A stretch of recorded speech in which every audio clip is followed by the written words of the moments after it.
interrupt the story for breaking news now. A CHP pursuit in progress. Okay, let's go live to Sky 9 and Desmond Shaw with the very latest on this. I see, is it a semi that they're chasing here, Des? Yeah, Jeff and Susie, if you could believe that. Apparently it is this semi. I know, I can't believe it. We just happened upon this. We had heard one of the sheriff's deputies' helicopters overhead. They're the ones keeping eyes on this from the air, but it is CHP on the ground that is in pursuit of this. They're saying it may be a stolen big rig. Looks like, what does this say here? IFS Individual Food Service. So this might be a truck full of food or restaurant supplies or something like that. And indeed, we have CHP. They're going to want to be pulling this semi over. We're in Burbank on the northbound side of the 5, making our way towards Pacoima. So certainly not a fast pursuit. Of course, this is about as incapable of a vehicle as could be as far as, trying to speed up and get away from authorities. Who knows what this person is thinking, but an allegedly stolen semi here on the northbound side of the 5, Jeff and Susie. Well, it's slow, but I mean, Susie, how do you even think about stopping something? I was just going to ask you the same thing. On pitting, forget it. Yeah. And spike strips. I mean, obviously they're on the freeway right now. They're not going to attempt that right now. But even if we do get on service streets, I don't know how safe that is for a semi truck to be pitted. Or I doubt they would. I mean, obviously they wouldn't pit it, but with well, and you also don't know spike strips. Yeah, you don't know if that trailer is loaded down with cargo or not, and of course that's a lot of weight. That's a lot of momentum behind it. Obviously the safety aspects of this are pretty high. You got to wonder just if this thing is rolling at a certain speed. It's up to 55 right now. Just the momentum, the kinetic energy behind a big rig like this. And I don't think I've ever seen anything like this. You have been in LA for longer than I have. I've never heard of a pursuit of a big rig. Yeah, we've seen ambulances, motorcycles, obviously. I don't think I've ever covered a pursuit of a semi-truck. No, I have not. Desmond, how are we getting the information that this is possibly a stolen semi?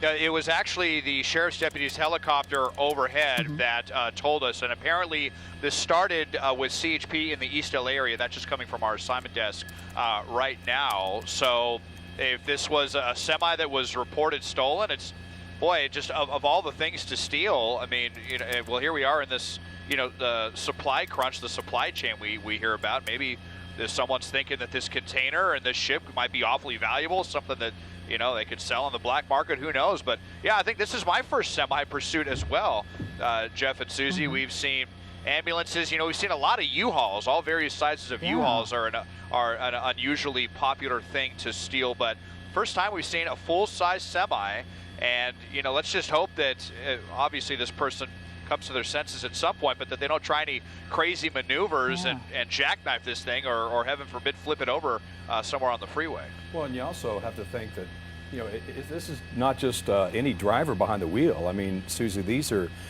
people that are experienced in big rigs. It's a special CDL license to even operate something like that. So you got to think it's a small number of people that could actually operate something like that. And if not, then that's even more dangerous if it's somebody just kind of experimenting behind the wheel. Yeah, I mean, they're driving pretty well for just experimenting, that's for sure. And you're right, Jeff. I mean, you do need a special license, and you can't just jump in the front seat of this thing and start driving. I mean, most people wouldn't be able to. Yeah, I mean, I wouldn't be able to even start the thing up and to drive it. It seems that we're merging onto some other highway here. Des, can you give us a location? Yeah, we are coming up through Pacoima now, so we just came up to the 5-170 merge, and we're hearing that this just happened. It was actually the victim that called 911. So if the driver of this big rig was pulled over, maybe they were taking a nap somewhere and then they broke inside, or if the victim was actually carjacked with a weapon, that's still unclear. But this basically just happened. So this was not a semi that was maybe been missing and reported stolen from weeks ago. This just happened moments ago near the East LA interchange, and so CHP initiated the pursuit just moments after this vehicle was stolen. So what is this person thinking? I mean, obviously, when we cover pursuits with a sports car or something like that, we have seen sometimes where Suspects are able to get away a motorcycle, but what are you going to do with this? There's no way you're going to be getting away. You stick out like a sore thumb. You're barely capable of going more than 60 miles an hour. They've already got the helicopter assistance overhead. They have CHP. There's no maneuvering your way out of this one. So this is a really, really strange one for sure. And, you know, what you mentioned as well, Jeff, how do we even know that the person behind the wheel is capable of driving a vehicle like this? You have to have a separate license to drive a semi. So, you know, that's another alarming factor. Yeah, I mean, I guess you could probably run spike strips. I mean, obviously, there's a number of tires here. If you hit specifically maybe even the trailer, it would be dead weight, and that could be something that they could do. But yeah, this is something that's going to be a head scratcher for law enforcement, I think, to figure out how to stop this thing. Once again, you're seeing a CHP pursuit of a stolen big rig. We understand the victim followed the stolen rig, and then the suspect, the driver, which you see behind the wheel now, while on the phone with CHP. And then that's when the officers caught up and then attempted to pull that rig over. And of course, it didn't stop, and that leads to this pursuit. This appears to be IFS is on the trailer of this truck. And we believe, Susie, that that's some sort of food service vehicle. Yeah, and Desmond was just talking about how the victim is the one who actually called 911 on this to say that their truck had been stolen. And interestingly enough, as we were talking about these special licenses that are required to drive something like this, as this person goes to the left side of this freeway here, we're still talking about the 5 freeway. We just passed Pacoima. But, you know, you have to, again, have the knowledge, have the license, have the understanding of how to drive one of these things, to maneuver one of these big rigs. And you just imagine, is it someone who actually knew how to drive one already and they just saw it to think, hey, I'm just going to steal this truck because I know how to drive it? Or is it someone random who just knows how to drive it straight? Well, it looks like somebody knows what they're doing, at least at this point in time, because they are up to highway speeds and they seem to be in control of the vehicle. Exactly. So I would think that whoever is behind the wheel is somebody who has knowledge of driving a big rig with all the gears and having a CDL license and whatnot, or at least somebody who's had experience with that. Now, you could theoretically just be in the driver's seat and go forward. But, you know, I mean, as I understand it, there's multiple gears. It appears that this person is in control of this big rig, but it's just so odd to think that somebody decides to steal a big rig. I mean, what a big target. You got to think that there's some sort of beef that went on. We don't know exactly, but we do know that the victim was the driver, the original driver of this big rig, and somehow it was stolen, and then they followed it somehow. I would assume in another sort of a vehicle, Susie, followed this vehicle and alerted CHP, who intercepted it, and that's where we are right now. So it's about 60 miles per hour. You can see this is on the Ronald Reagan Freeway. That's going to be the CA 118 in Mission Hills. This all began in East LA at 5th and Indiana. This is a pursuit, CHP behind a big rig. Desmond, can you tell us where we are now? Yeah, so Jeff and Susie, we actually transitioned to the westbound 118 there away from the 5. So we're leaving Mission Hills, headed towards Granada Hills, and basically towards Ventura County. So we're in the North San Fernando Valley. Still have to go through Northridge and Porter Ranch before we head over the Santa Susana Pass, which, you know, will definitely slow down the big rig a little bit as we make that climb towards Simi Valley and Ventura County. And, you know, we're actually trying to kind of figure out the protocol on this one. I actually just asked a retired sheriff's deputy friend of mine, who also happens to be one of our pilots, can they even spike strip this guy if they want to? I haven't heard any talk about that. And even he's not sure about this. He said it seems like it might be difficult. Even he was a little bit unsure of the protocol. And so, and I haven't heard any talk about that. I did hear the CHP officers, though, on the channel there. They have a pretty good idea of what this guy looks like. And apparently he's wearing an orange reflective vest, something like maybe a construction worker, like someone that will work on a construction site or a Caltrans work site, something like that. Apparently, that's what he's wearing. They're thinking if he gets out and runs, they'd want to have some kind of identifying marker. But a lot of times we do see those suspects where they try to get as much distance between them and the police as possible before they pull over and run and have a head start. This guy's not going to have any kind of head start, so I have no idea what this suspect thinks the end game is going to be here. And you know, this could be, I mean, this is a long haul trucker. Sure. This is the tanks on either side of that big rig, you will see if they are indeed full, this thing could go for hundreds and hundreds of miles. I'm not saying that, hoping that that's what happens. I'm just stating that, this is one of the situations where we have actually seen pursuits that have come to an end because they have run out of gas. This is obviously a vehicle that's capable of going hundreds of miles, if not more. Just think about your little sedan. If it's full, it could probably get, maybe 300 miles, and then this is, think about how many more gallons this is, and this is what they do. This could be thousands of miles. This is at night. This is a lot of momentum behind this big rig. We've got the driver behind the wheel.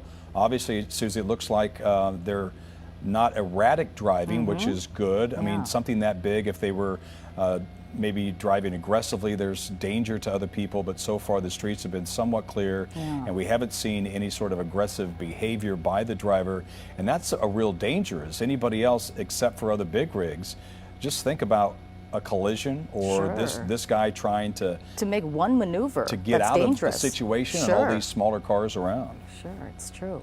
Desmond, where are we now? We are making our way into Northridge now, Susie. We're coming up, I believe, to Reseda Boulevard, leaving Granada Hills, headed towards Reseda. We're taking this chance to see if there's any way we can see in front of the vehicle. It's kind of dark, but he's going so slow, it's really easy for us to get in the front. We'll see if we can maybe get eyes on the suspect to make sure that there's only one person in the vehicle. Here you see somebody just accelerating on the right, having no idea that they're next to the suspect of a stolen semi, somebody who took this from someone not too long ago. And again, still unclear if that was if it was essentially, if you would consider this grand theft auto, or if it was a carjacking, or if a weapon was involved, or what exactly the circumstances were. Not really able to see too well, just a little bit too dark for us, unfortunately. But we're just about 3 or 4 miles away from the Santa Susana Pass, and I was thinking that as well, Jeff. Just how much gas is in the tank. We know that these semis, even as big a gas guzzlers as they are, could go for hours and hours.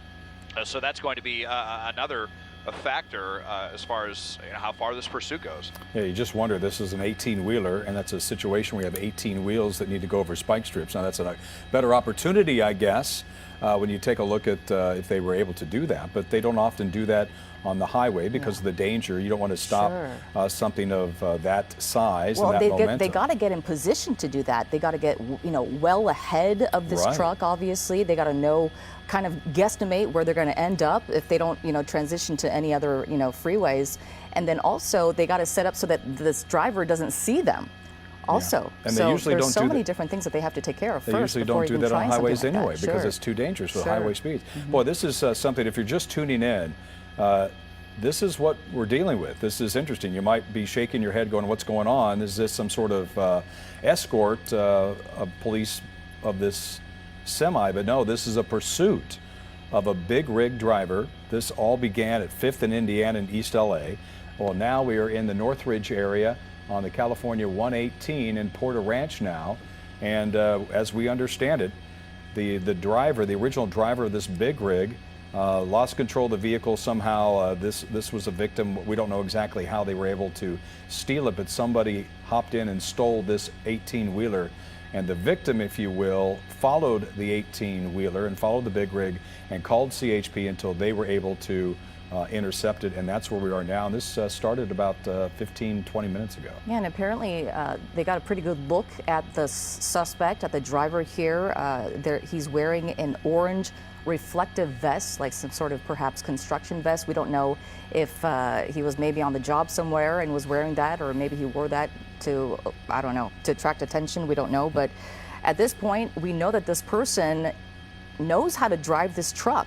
So that certainly, raises the mystery of all this, of how this person, first of all, was able to steal this truck. Was the driver, as Desmond was talking about, perhaps sleeping in the cab, and maybe they got in somehow, broke into the truck? Maybe this person used a gun to carjack this person. A lot of questions tonight still. And we wonder why. Why is this person taking this truck? Well, and this has not been confirmed, but you got to think, could supply chain issues be a part of this? Could this be somebody taking matters into their own hands because this is a supply of something that they've been waiting on? and they got fed up to the point where they stole the supply and stole the vehicle. I mean, this is all just conjecture. This is all just something that we're kind of speculated on, but obviously there's got to be something involved with this. You don't hear about really anybody ever stealing a big rig, and this is the first time we've done a pursuit of that, at least to my knowledge. And so you got to think that there's something, because this is not, it's unusual. I mean, this is not something that just a normal driver would take on. I wouldn't think that somebody without the knowledge of driving one of these would, I think they'd be too intimidated to get behind. I know I certainly will get too intimidated to get behind the wheel of a big rig, but that's what is happening, 55 miles per hour.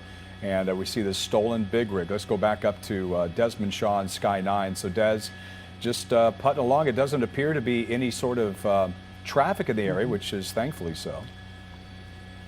Yeah, definitely light traffic here headed towards Ventura County at this hour. Not really going to be any kind of an issue. Don't see any construction slowdowns or anything like that. And so far, this driver's just been keeping it to the right lane, hasn't changed lanes at all, hasn't gotten to the shoulder, nothing erratic at all, other than obviously the action of, you know, stealing this big rig. So I guess we're really going to learn if and when this person finally gets off the freeway just how well they are able to drive this. It's one thing when you're going, you know, 55, may as well be on cruise control right now on the right side of the freeway, not doing anything else. He did seem to, you know, take that ramp north 5 to the westbound 118 just fine as well. But if he gets off the freeway and has to take some of those really wide turns, especially if there's other vehicles, then we're really going to see if this person is, you know, has that commercial license, or if they really know what they're doing driving this vehicle. Now, you did just see a CHP unit there, right there. They've been getting some various units in and out of this pursuit, and there may actually be spike strips somewhere in the plan. I'll just say that. Right now, there has been some chatter about that.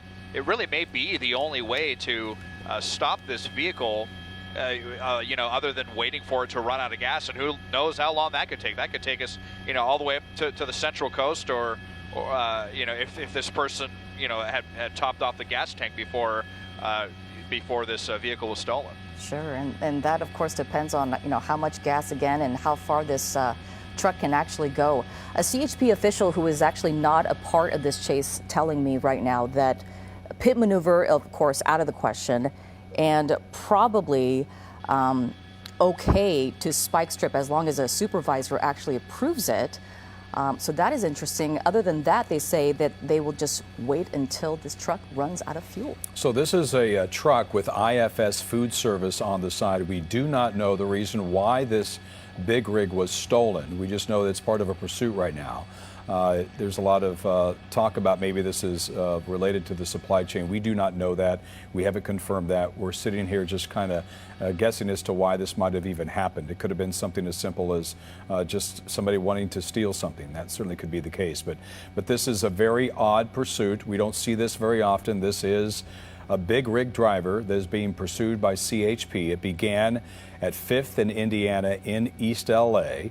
We understand the victim of this stolen vehicle called police, called 911, followed the vehicle, and then CHP was able to come up and to start the pursuit. And again, IFS Food Service is this truck. And you see there, this is now on the 118. Pursuit of that stolen big rig. That's all the information that we have right now. And Susie, you had something? I'm sorry, Des, you had something? Well, no, I was just listening in here on CHP and their tactics and whatnot. As far as spike strips go, you know, my concern is, well, several concerns. Obviously, when we're talking about spike strips, they're designed to slowly deflate the tires so that we don't have a tire blowout or you know, hopefully not panic the driver and flip the car over. But if this driver were to see spike strips coming and he, you know, panicked and swerved to the side, he might flip this thing over and spill whatever's inside, which could be incredibly valuable. And in fact, what we're actually hearing now is that they may be backing off of that spike strip idea because for some of the concerns that I just mentioned, and they're not sure what is inside of this vehicle. I mean, it says IFS Food Services on it, so there could be anything from, you know, perishable foods on board to any kind of, you know, restaurant supplies, or I can't imagine there's anything toxic in there, but it's just too big of an unknown, and also trying to predict how, like I said, how this driver is going to react. They don't want to cause a massive crash on the 118 and have it shut down for hours. So we'll see what else they're thinking about, but it sounds like they do not plan on using spike strips at this point. Yeah, there's a lot of momentum behind this vehicle, just going the 57 or 50 miles an hour that's going right now here at 118 near the exit 32, the Rocky Peak exit. This is now in Simi Valley. And Susie, I would think that there's a limited options that police have because of just the size and the weight of this. Sure. Obviously, they have, like you had mentioned, there wouldn't be any sort of effort for a pit maneuver. And as Des just mentioned, when it comes to the spike strips, that could really cause a lot of danger and a lot of, just sheer momentum from this could really do a lot of damage. Yeah, and as Desmond was talking about, looks like we just saw another CHP unit take the lead in this pursuit. And it looks like they're switching out units there. CHP officials tell me that if you're in this area, if you see it in your rearview mirror, to slowly make your way to the right and make it known by using your turn signal. If you can't move, then you simply stay in your lane. We saw a car earlier kind of speed up.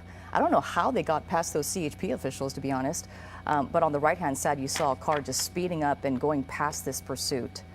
So CHP officials definitely telling drivers out there, if you are on this freeway right now, if you happen to be on this freeway, to not do such things. Well, thankfully, this driver is in control of the vehicle.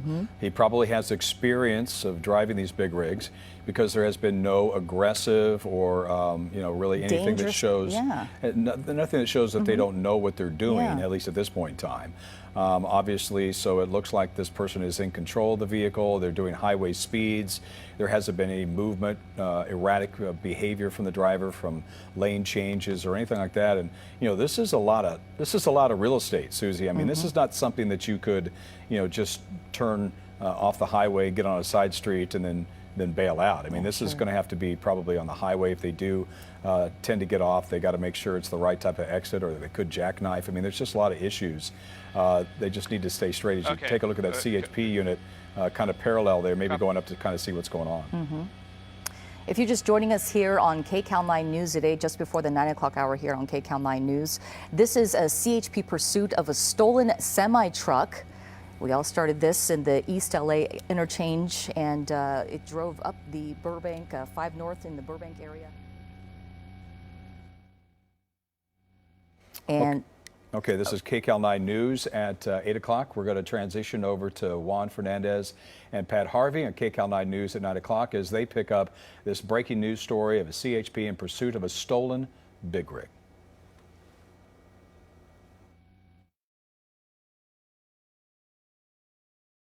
Juan, we've worked in this market for many decades.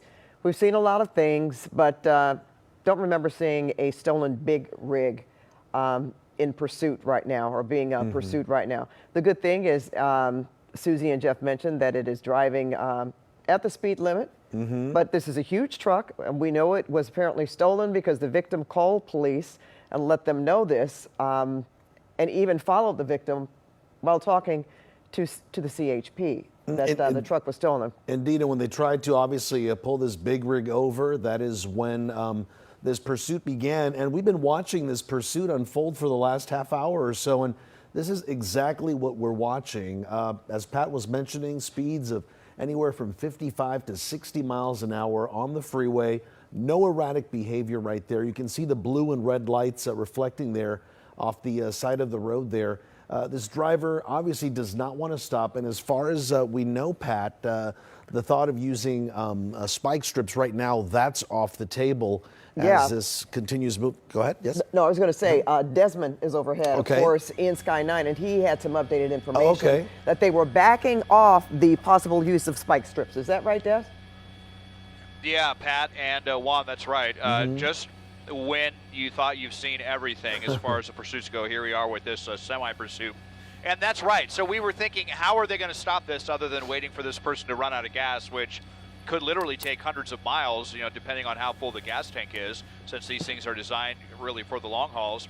And there was some talk of spike strips. There was kind of some communication between the sheriff's deputy's helicopter overhead and CHP about doing that. And it sounds like they were set up and ready to do it. And then when they asked the CHP supervisor what kind of vehicle this is, and they told him it's a 53-foot-long trailer, they said, no, you're not using spike strips on that. Now, the concern was that the main concern apparently was that they didn't know what was inside. They didn't want to cause a massive crash, but it sounds like they just found out, according to our assignment desk, that the trailer is empty. I'm guessing the victim told them that.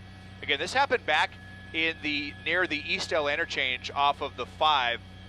The 5 at Indiana, I believe, is where we heard this first got picked up, and that was actually the victim who had just lost control of the big rig, called CHP, and CHP got there and was able to catch up. I'm sure he said, it's got a giant IFS Food Services logo on the side, so it was very easy to identify which semi was stolen. And here we are. One of the weirdest pursuits ever is we're westbound on the 118, headed through Simi Valley. They were and this has now been transferred to Ventura County CHP, and they have also denied the use of spike strips. So at this point, I guess they're just going to follow it and hope this guy eventually pulls over. Because what other options do they have, guys? I mean, it could be very dangerous. Obviously, anything could happen. We certainly don't want something that big overturning on the freeway. And the question that we certainly don't have an answer to, I don't know if they have talked with the victim, if this victim knows this suspect who is driving this vehicle. Obviously, they know how to drive a semi. I can't imagine that would be an easy task. And we have not seen any erratic driving or any really fast driving. Well, this is interesting, Des. I don't know. They slowed down. Oh, that is, and that's not a law enforcement vehicle on the side of the truck. It almost looks like they're neck and neck, as if they know each other, which could also be a possibility. And here's the other question. What happened to the person that called CHP and they were following this big rig as they were talking to police? We don't know that, do we? Yeah. No, we don't. And what I would really like to know is how this started, Pat. Did this was the driver, was the victim just sitting at a stoplight and his door was unlocked and somebody ran up and dragged him out and took the big rig? Was a weapon used? Was he pulled over in a designated place where a lot of times you see all the semis pulled over when they're on one of those really long days, and he was taking a nap and left the door unlocked? Or did he get out to check something on the trailer and left the engine running? There's so many ways this could have been done. So it's not even clear that this was stolen in a violent manner. I imagine that CHP is going to get those details from the victim, and we would really love to learn those details. But as we're westbound here, headed through Simi Valley, he's either going to, if he continues on this pace, it doesn't seems like he just wants to stay committed to freeways and highways. Going to have a decision to make here if he's going to stay on the 23, which will go southbound towards the 101 through Thousand Oaks, up a pretty steep hill, or he'll take the 118 or continue on the 118, which at that point turns into a surface street through Moore Park. So we may end up, if he decides to take that fork, then he's going to be on surface streets for the first time in that pursuit, and we're really going to learn quite quickly just how capable of a driver this suspect is, if this is someone who really does have experience, because at this point he's just been going in a straight line at 50-60 miles an hour. Hasn't been anything too difficult thrown at him. Hasn't been anything that he's had to dodge or do any sudden movement. So that's going to be coming up here at this raid in under 10 minutes as we make our way westbound through Simi Valley. I believe we're going to be headed up to First Street here shortly.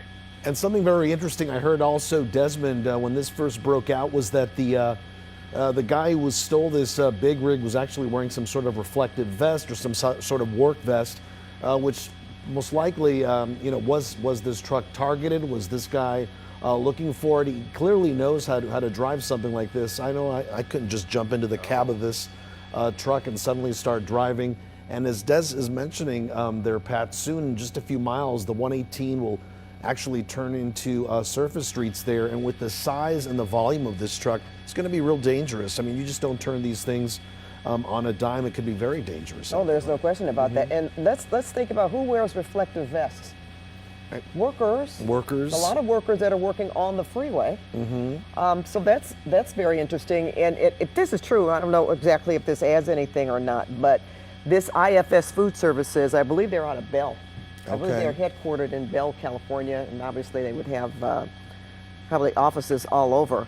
But again, Desmond, listening to what Juan had mentioned, and also jumping off of your prediction of what could happen here in terms of the choices that this person would have, getting on the 2023 and then hopping over to the 101, or just taking the 118 until it turns into, I believe, Moore Park Road, or a surface That's right. surface street in Moore Park. But we've been watching this for, certainly this started in the 8 o'clock hour, shortly after 8:30 maybe, and we've been on this trajectory from the 5 freeway, well actually starting in East LA at the 5th and Indiana Street, then on northbound 5, and then on to the 118 freeway. And this is where this truck, this driver has remained. Such a mystery, Desmond. Well, Pat, we did just learn some potentially new details here from our Intrepid assignment desk. Really appreciate getting this information. It sounds like this truck was actually taken from the company's yard. So we know that this company is based in Bell. It's unclear if they have maybe an auxiliary yard somewhere closer to Boyle Heights, because we first heard about this 5 at Indiana. So that's just south of the Eastdale interchange. But what I'm thinking is, if their yard is in Bell, which is more off of the 710. Maybe they came north 710 by the time it was reported to CHP was on the northbound 5. So you got, I don't know, this is kind of starting to kind of get the wheels working here. We've got someone with an orange reflective vest, and this was stolen. This was stolen out of the yard of the company. So very interesting. Was this a disgruntled employee or a former employee or just somebody? It's really weird to me that we have those two things connected. Someone wearing, like a construction vest. And okay, so, and while I was just going on and on there, Pat and Juan, we didn't see it happen so quickly, but apparently they did use spike strips just now. It happened really quickly, just back there. I think it was under that overpass right there, which is why we missed it. So we'll see if that was successful, how many tires it hit. You know something, guys? And yeah, go ahead, Pat. No, I was going to say, I noticed, I didn't say anything because I thought that maybe there was traffic ahead of this truck, but I noticed him slowing down a bit. He was driving at, well, he's picked back up now, but for a moment there, it was at 38 or something like that. So I was wondering if, if something was happening at that particular moment that he started driving slowly. But then again, I don't know, it could be the traffic ahead of him. But very interesting, Des. I mean, we've seen spike strips on a freeway before, especially when they're not driving, extremely fast. They've been in position. But as you were saying earlier, it'd be kind of dangerous for them to actually, to deploy something like this with Here we go, Pat. We're going to play that once again. Let's take a look. Right here, as you mentioned. And that's where the night sun came on. And I was going to ask Des about that, because that was the first time See how he dropped? See the speeds drop? Indeed. Like he knew something was going on, maybe, or maybe it did hit. And perhaps they used that night sun to maybe create a distraction so he couldn't see what was going on.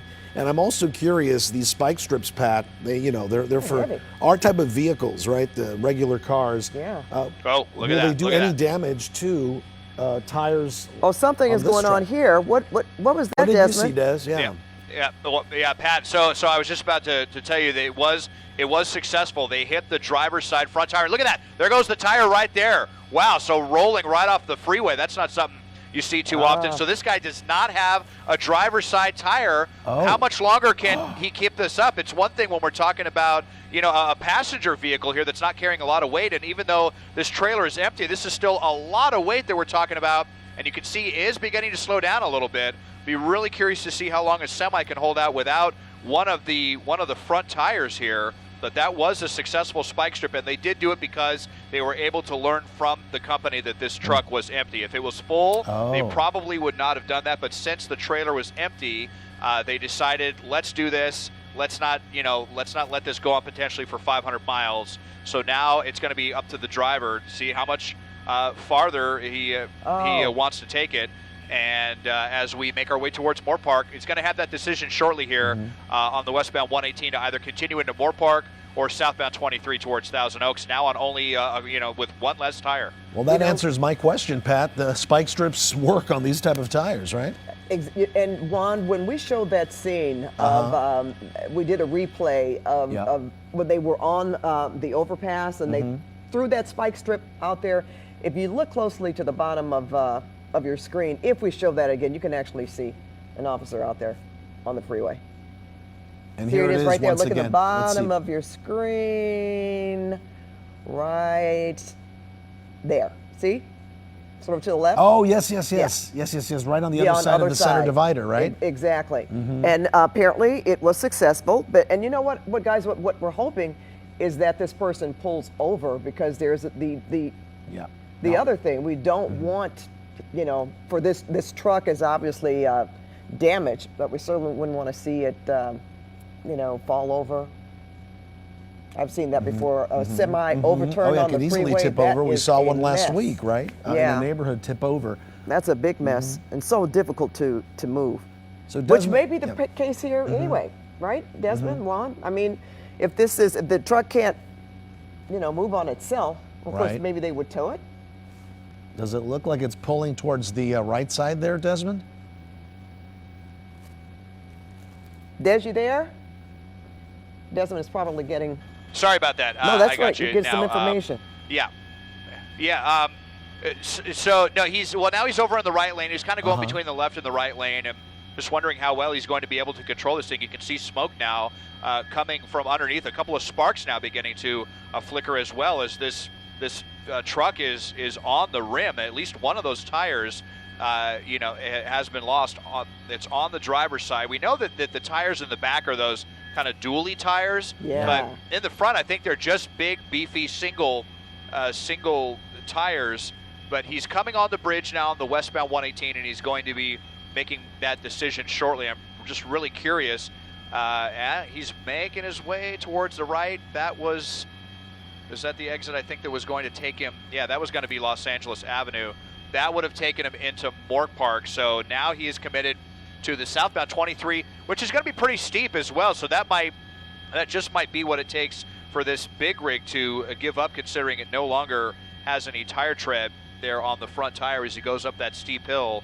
We'll just see if he's going to be able to keep up any speed, but you can see that speeds have fallen, whereas he was between 55 and 60 miles an hour earlier in the pursuit. He's now struggling to keep 40 miles an hour. And I got to imagine it's pretty loud inside that cab, Pat, with one tire missing and, Is the light on? Did I see a light going on? Oh, yeah. There we Look, go. the light Now we inside can the see the cab just went person on. inside the cabin. Yeah, and he's kind of been flickering the light on and off. We can see that orange reflective vest that he is wearing, and there's still no signs of slowing down. But this is really going to be a test for this big rig. You see all the smoke coming up, and CHP is actually saying this guy's really having trouble keeping this big rig straight. So let's see if he's going to even be able to safely stop this thing. All right, if you can't get enough of seeing that spike strip, there it is, bam. And there's the officer right there, right on the other side of Absolutely. the divider. Some people, it's interesting. Okay, we can see the tire. There it there it goes. was, yeah. We A see puff the of tire smoke, falling yep. off there. I love it when our folks on Twitter get involved, and people were saying, well, you can get a reflective vest for $5 at 7-Eleven. I'm not exactly sure if that's what was going on here, but just the fact that this was taken from the yard. But we're all trying to put our collective minds together, Pat, trying to figure this all out, how this all happened, how this could happen. I mean, just stealing a truck this size, now we do know it is empty. There is no load in there, which makes it a lot lighter. And now we do know that that front driver's side tire has been blown out. Driver is on the rims right now. Speed's pretty much cut in half. He was going around 60 miles an hour on the freeway not too long ago, and now he's down to 33, 32 miles an hour. So eventually he's going to run out of time. Well, he knows how to turn on the lights. Yep. And if people are Yep. going to laugh about that, let me tell you That's something. true. I've been in a car that's not mine before, and I go, wait, where are the lights? Yeah, where are the how do you where are the turn on- oh, interior yeah. lights, right? Oh, yeah. Hey, Oh, okay, yeah. you guys are laughing now. Has that happened to you? It certainly has happened to me. Or I'm not sure how to turn on the lights or, the air conditioning button. Where is that? Especially in a new car or something it's like that. right, Something so you're this- not familiar with. This is a big rig, which Yep. is much different. Did we see something fall off that rim, Desmond? Yeah, I wasn't sure if he threw that from inside or if that was just a piece of the brake lining or whatever that they came off there. I saw but that bounce yeah, he off. managed to find the There's and smoke. he He's got managed his to find hazard the lights hazard on. here. Yeah, He so knows he where did the find hazard those. lights Kind are, of funny. Yep. Yeah, and he was using the turn signal earlier too to get out of the way. So kind of oddly curious for someone that allegedly stole a semi, and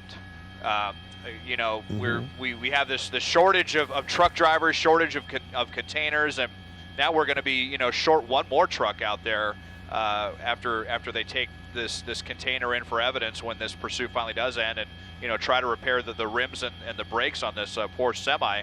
We're really starting to climb now as we make our way towards Thousand Oaks on the southbound 23 up towards Olson Road. This is where this hill starts to get particularly steep for our truckers, and you can see here we're down to just about 30 miles an hour, but still trucking along, pardon the pun here, but still got most of the tires.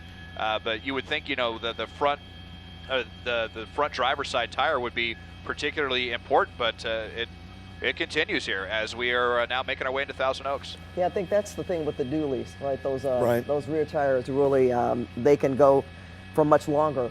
I And you believe. can probably lose one tire and still keep and going, still right? keep going.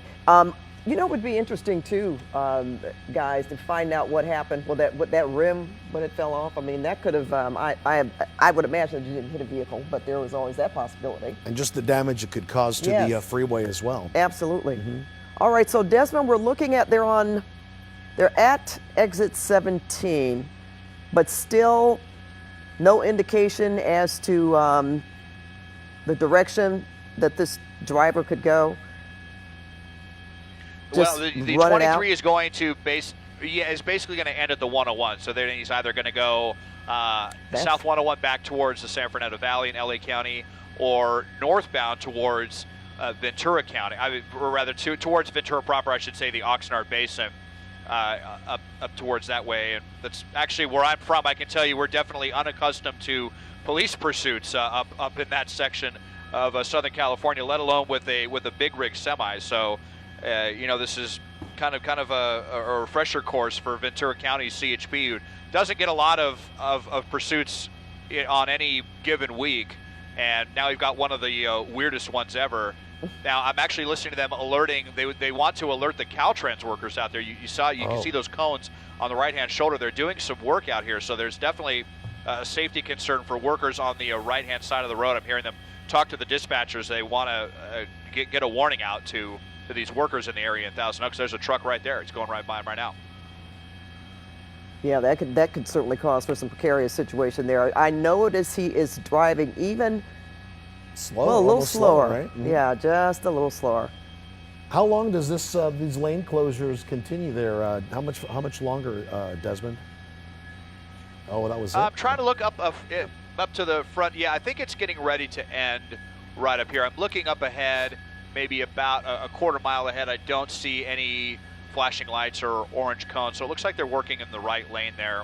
But you see speeds continue to decrease, and just at least glad that this driver is able to keep control of this vehicle with missing a tire here, as he is dangerously close to these Caltrans workers who are just out here minding their own business, and here comes a stolen semi. Yeah. With it's not even at full capability. And closing off lanes, so that certainly doesn't give him much room.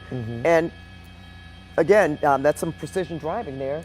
When you're limited to one or two lanes on the freeway, makes you wonder: does this person know where they're going themselves? Exactly. Or is it I'm just going to go until I run out of not just run out of gas, but until I can't go anymore. And at this amount, this amount of speed, they could possibly do another spike strip, could they? They possibly could. And here we are. We have lane closures here, even more distractions for this driver. So, yeah, Pat, would be a great idea to have another officer at the ready to throw out another spike strip, perhaps disable the other tires. But as we see here, continuing at about 28, 29 miles an hour there on the freeway on reduced lanes. You can see there the cone zone pretty much going for quite a bit now. and he has even less, area And to room go. to maneuver. Yeah. Des, what can you see ahead? Are the lanes pretty much closed off for the rest of this freeway here? Yeah, the lanes all look open here. I think he's getting out of the construction zone, but what I want to bring your attention to, look at these rear tires back here, guys. You're looking yes. at the rear dualies here. I It thought looks so. like he's getting ready to lose a few more tires. There you saw some folks coming out. Of course, we have a slow-moving kind of a circus of a pursuit out here, so we're starting to get folks on overpasses who want to come out and get a bird's eye view of this. The longer this goes on, the more of that the more of that we're going to see. But he's about to lose some more Yeah, that tires here. back It looks tire. like these rear tires about ready to give out. I think I just saw a couple of sparks beginning to flicker out as well. So it's really going to be difficult for this guy or gal, not sure yet at this point, but to keep control of this vehicle. I would have to think that's going to be More the end of it. smoke. Look at those back once the tires. You tires see on more the rear. smoke. Yeah. Yeah, it's any second now. We're probably going to see that rubber separated and fly off, like we saw earlier. I hear CHP talking about it right now. They may be keeping their distance just a little bit for that reason, so that they don't hit a tire suddenly Yeah. flying on the freeway. And wouldn't that cause some fishtailing too, Desmond? As soon as there's less control of the back of this truck, that you would see some fishtailing. This as Pat was saying earlier, this could eventually tip over. Yeah, absolutely. We could definitely see something fairly disastrous at this point. Then he's going to be losing at least 2 or 3 tires now. Besides I'm not the one sure in if the that front. inner tire is right. I'm not sure if that inner tire is because those are dual tires in the Dualies. back. So you've got 2. Yeah, dually tires. Right. So 1, 2, 3, 4. it may just be the outer tires that are getting ready to separate. It's unclear, but once those go, yeah, it's going to be a considerably more dangerous situation here. Southbound on the 23 as we make our way near Avenida de los Arboles. I was reminded by a friend, actually, who used to work here and was in law enforcement, that there was a 7-Up. I didn't remember that. There was a big 7-Up truck, huge, in the valley about 20 years ago. Okay. So here's a reminder for that. Now, I don't remember how that ended. It did, but looking at this truck is damaged, Yeah. and it's probably just a matter of time. Yeah, and in the past, Pat, we have seen ambulance pursuits. We've seen big box truck pursuits, and you were saying Remember now that military tank? I that remember was that. in the late 90s, Yeah, mid the to guy late stole a 90s, military down in tank. San Diego. Viewers may remember that is when. Okay, it was, what are we looking at here? Oh, here we go. We're looking at the tire, the front tire. That's the tire apparently coming Where off it's right coming there off. in the white circle there. We put it there for you to take a look at. And we know that the back tires, at And the least back maybe tires are now, 2 on the outer tires, right, Desmond? We're not exactly sure about those that are on yeah. the inside, but the outer tires seem to be damaged, and certainly the front, at least one front tire Yeah. on the cab, looks like it came off. That's correct, and it was those tires in the back just hanging on for dear life at this point. But we are seeing more and more sparks on the back, and I've been noticing a lot of people pulling over on the right-hand shoulder and getting out and whipping out their phones to get a view of that, and that is just so dangerous when we're talking. It's one thing to be on a freeway overpass. Okay, I get it. Thousand Oaks doesn't see this, every day, if even every year. But look at now, it's really getting ready to come off. That back tire is going to be yeah. any second. That is- It's nearly yeah. off, See and you it. just hope that there's nobody else around. There it goes. There it goes. So It's gone. there's another tire down. So he's down at least 2 tires, and I think the tire right behind that, the Looks far like rear it's tire, gonna go, too. might be getting ready to go as well. And this just puts so much more pressure on the other tires. So, we might begin to see some of those fail. I think I just saw maybe some more rubber come out from underneath the bottom of the container as well. So getting extremely precarious, and yet we continue here. Southbound on the 23, this driver even down several tires now, as dangerous as this is, just refuses to give up. And again, well, it got his hazard lights on, but that is a hazard at this point. All right, now look at the that. speeds now. Really slowing down now, huh, Pat? Yeah, maybe how much farther can you go?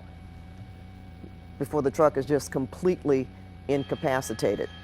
But you know, let's look at what could possibly happen here when this truck stops.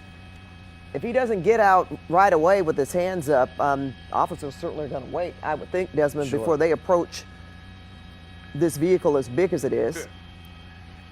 Yeah, they're not going to have a good view inside the Right. cab just because of the shape of the vehicle. I don't believe they have a helicopter over right now because the LA County Sheriff's Deputy's helicopter actually ran out of gas. They had to run back to base to get more fuel. I didn't hear that they were getting anyone from Ventura County overhead.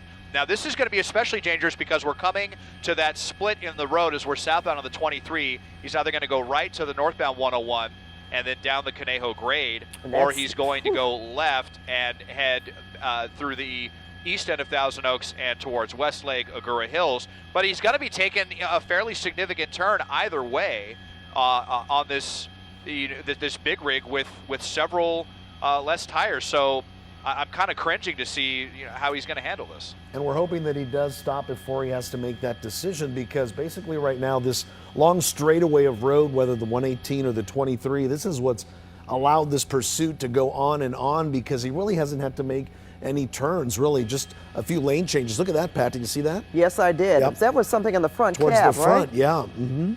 This truck is just almost looks like it's fallen apart on so many different levels. Looks like he hit the 101, right, Desmond? Yeah, so here we are at the 101, and it looks Yeah. like he's going to make that left turn, which is a bit of a flyover. I'll just widen out and show you what he's getting ready to come up on here. And let's just hope he can stay on the road as he makes this turn and not go over the embankment here. Well, and, he's veering. then he'll be coming. Yeah, I mean, ever so just kind of willing this vehicle to the left. This is the more gentle turn, I would have to say, just from experience in this area. To go from South 23 to East 101 is a much more gentle curve than if he were to go South 23 to North 101. And you can see here, so far he's doing it surprisingly successfully, but he's going to be coming into some pretty high-speed traffic, full-speed traffic, as he's coming in on the right side of the roadway. I was almost thinking that maybe CHP would come in with a traffic brake to stop folks, but that's not what we're seeing. Just as I look out the window, traffic coming southbound on the 101 will be coming out at full speed, and we're now headed back towards Los Angeles, San Fernando Valley. Next, as we leave Thousand Oaks, will be in Westlake Village. And you don't see something like that in Westlake Village either. But again, you will probably see more traffic. But we have seen this driver now make that maneuver, make the turn back onto, he's going to be on the 101 freeway, still driving very slowly. And I don't know, it almost looks like the back of that truck has dropped. Well, Pat, I've just been told that we have apparently a video of a second spike strip being deployed. We're going to show you again right here, and this is possibly, there it is. That's what we saw, Pat. Yeah. Kind of a jump up from the front of the truck. All Remember right. we were wondering, talking? we thought this truck was falling apart. Well, So that was all right. actually yet another spike strip. So let's see what happens over the next few minutes or so. It really didn't take too long from that first spike strip for us to see some of the damage that it caused to that front driver's side tire. So we could possibly see more, and we already know, Pat, those outer rear tires are already blown out. Yeah, And you they're can gone. see the white rims. Yeah. If you take a good look, you can see the white rims of the See, is that part of that truck right spike there. strip still caught on the, Yeah. he's dragging something Yeah, there. Dragging the is, spike Pat. strips.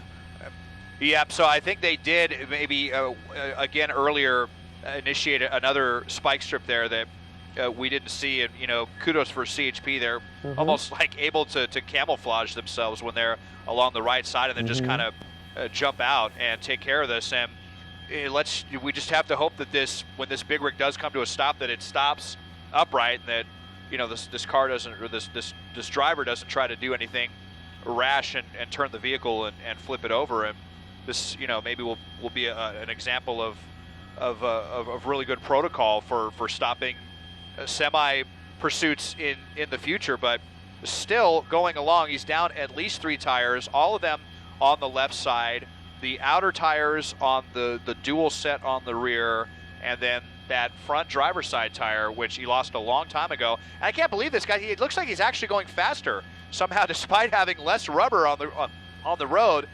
Our speedometer is showing he's up to about 42 miles an hour Yeah, he has when he was picked up. struggling to go 30.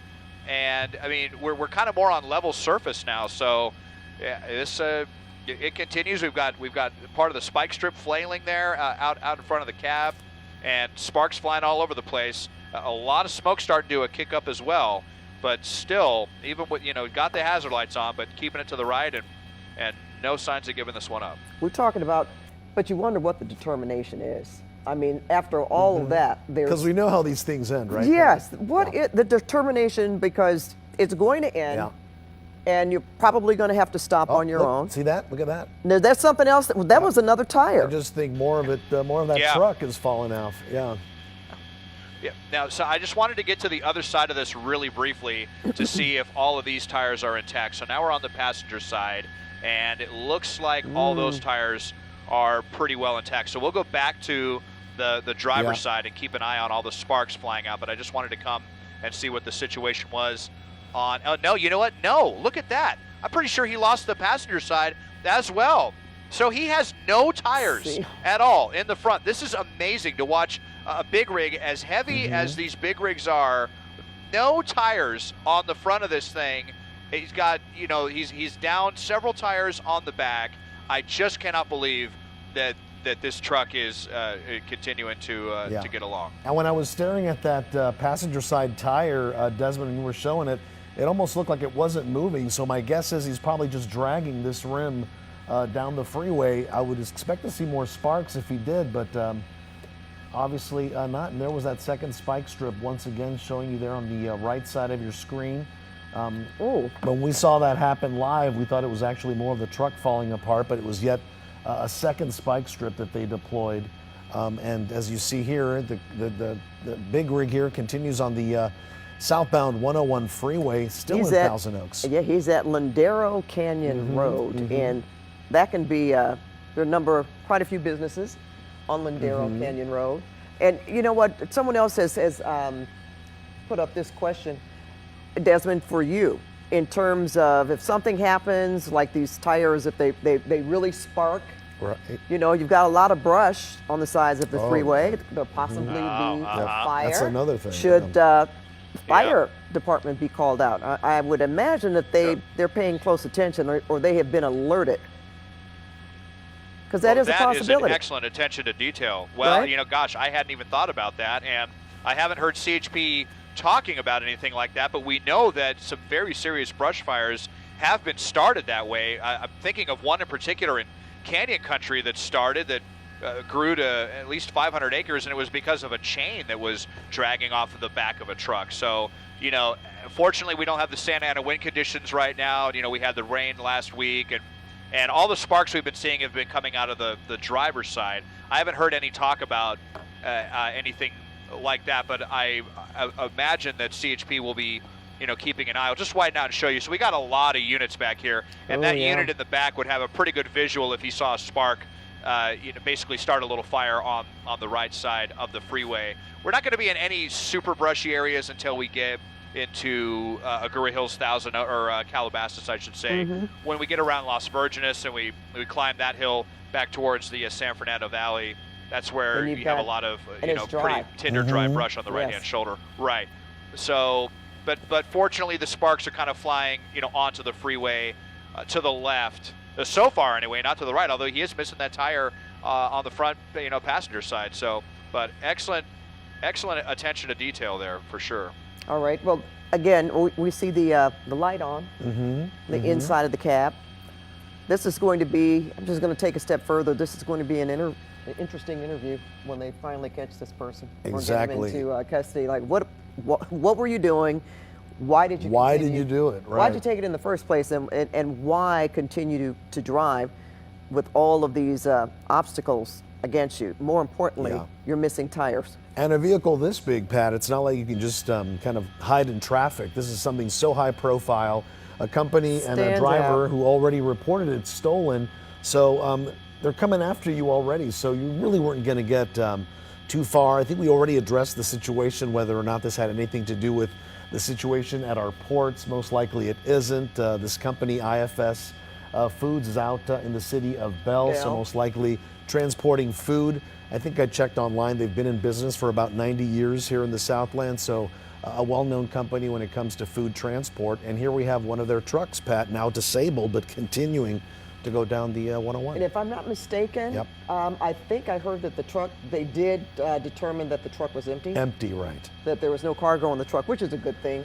It'd probably be a bit more precarious if it was even heavier. Maybe harder to control, right, with the weight, or easier to control. I don't know. I mean, Well, and we're assuming this is a big food company. They have insurance, but wow, this truck, when you talk about the damage and the amount of it's money. going to be out of commission for a while, right? Yeah.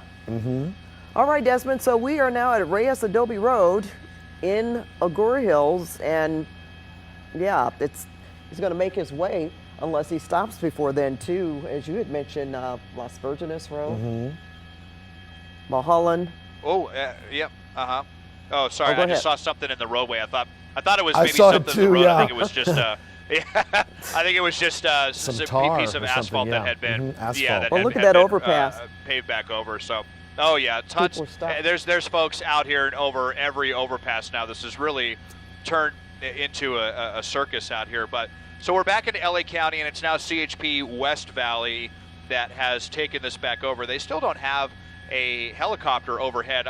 They don't really need one. I mean, they've got us. We've helped law enforcement before, and frankly, this thing's going so slow, they're not going to have any trouble, of course, keeping tabs from the ground. Although, actually, well, I just say that, and thanks, our assignment desk just alerted me that there is actually still a Ventura County helicopter on the way here, and there's also, I believe they said, a LA County Sheriff's Deputy's helicopter coming here as well. So you've got several agencies that are going to lend some air support. They maybe just want to see how this unfolds more than anything. It's really just turning into a curiosity. Starting to see a lot of jokes flying around Twitter about this, but I mean, it's still a very dangerous situation. This driver could lose control of this vehicle at any moment. We had also heard probably from the victim that this truck only had about a half a tank of gas in it, and Wow. And no kill switch, I right? mean, now, yeah, and you know that could still mean several hundred miles of travel. Although you have to imagine he's getting considerably worse gas mileage now that he's got, you know, maybe a couple of flat tires and missing a bunch of tires. But and there may even be more. Well, let's just see what unfolds here as we make our way through Agoura Hills. We might see something else coming up here, Pat. You know, well, we were saying with the speed, they could throw more than one, and we've seen that they have. Well, there we go. Boom. More spike strips. Another. Yep. Wow. Yep, More you could see spikes. 'em. Yeah. So this is like a record now. We've seen 3 spike strips, all of them successful. 3 spikes on the freeway. It's such a rare thing. To see it on the freeway. It's such a rare thing to see, and they said that spike just got stuck underneath. So they've actually got 2 spike strips stuck underneath this semi now. 3 successful spikes. I mean, we'll get back over onto the other side of the semi here in a second to see if it hit any of the tires there. But at some point, this guy's going to have no tires left, and this car's just there. This huge truck's just going to come to a complete stop. And the way this driver's going, it's looking like that's how it's going to end, or that's when it'll end, I should say. So as you said, we've just witnessed 3 or 4 spike strips here. And again, you know, there was a comment that we don't know. There's a lot of hyperbole. Well, what else do you expect? Right. We've been watching this for over. You've been watching a truck go down the freeway for Exactly. the last hour. And so, yeah. we have talked about things that have happened in terms of spike strips being thrown. Possibly that's what they're letting happen, and we're describing it as it happens, where this truck is, and of course, what else do you talk about in terms of how this could possibly end? Well, Pat, we want to show our viewers that last spike strip. Look at that right there. Drove right over it. You see the police officer there on the right-hand side of the screen. Even had his light on. So this driver either very distracted or just didn't see him. But yeah, we're now at 3 or 4 spike strips in this last hour, all successful hits.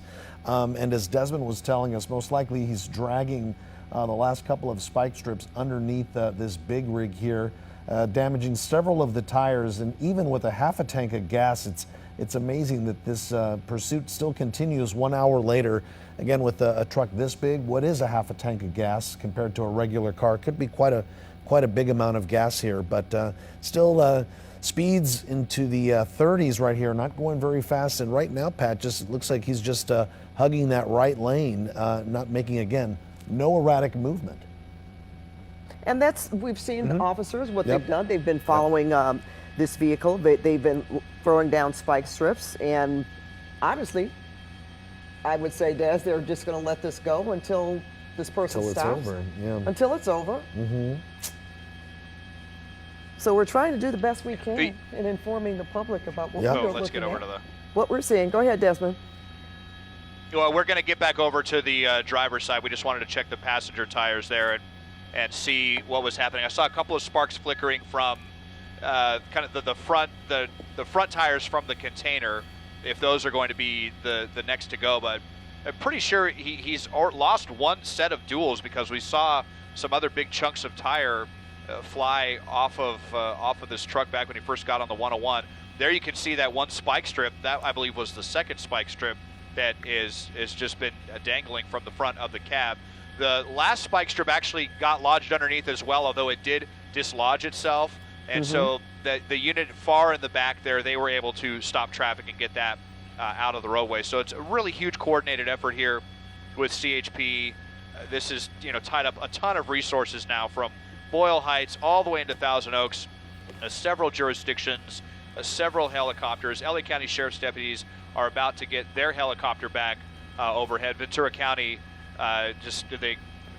they decided to pull off this, and they got canceled. But really amazing that this truck continues to go with no front tires. I don't want to make too light of this, but it's a fantastic advertisement for this semi truck. I don't know if it's international. I know that's one of the brands that makes semis. I'm not sure any of the other brands out there, that maybe one of my car friends will chime in. But just amazing that this truck is not giving up. Yeah, we just saw and there goes the last spike strip. yet another. That's There it is, four. right Is there. that four?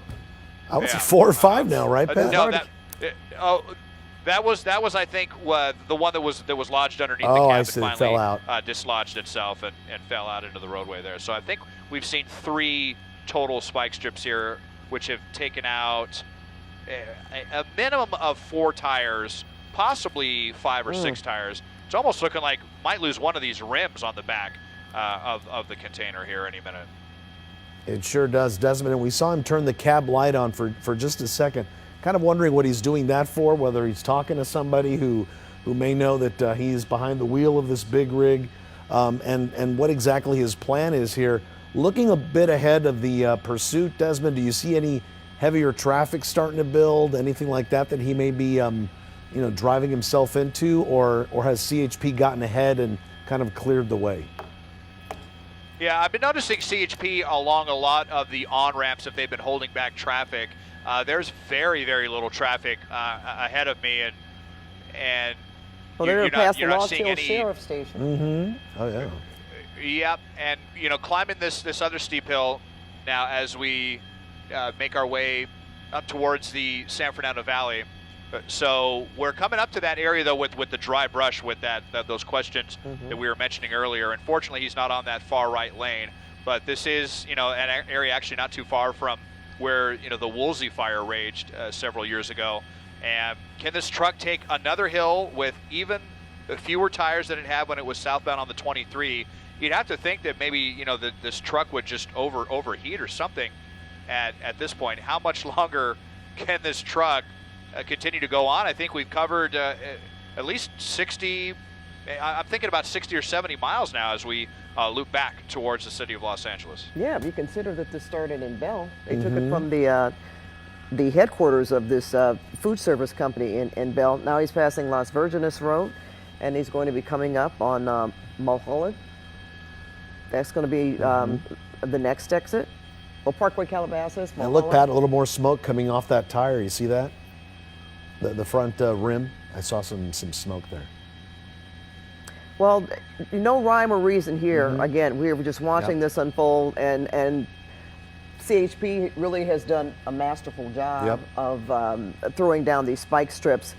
We believe all of them were successful. There's a possibility one of them, that it may not have been fully, but certainly they've made several attempts. I almost counted 4, I believe. So, and they're at the same time, for safety's sake, I'm sure they're just sort of letting this run out until this person stops. Yeah. And gives up, or he runs out of fuel. And very interesting, because when we first started covering this at 9 o'clock, Pat, we were saying right then and there that most likely spike strips are going to be off the table. The pit maneuver is an absolute no, obviously, way. with the size of this. And now we've seen a total difference. We've seen 3 spike strips at least, successful ones at that, which have disabled the this big rig here.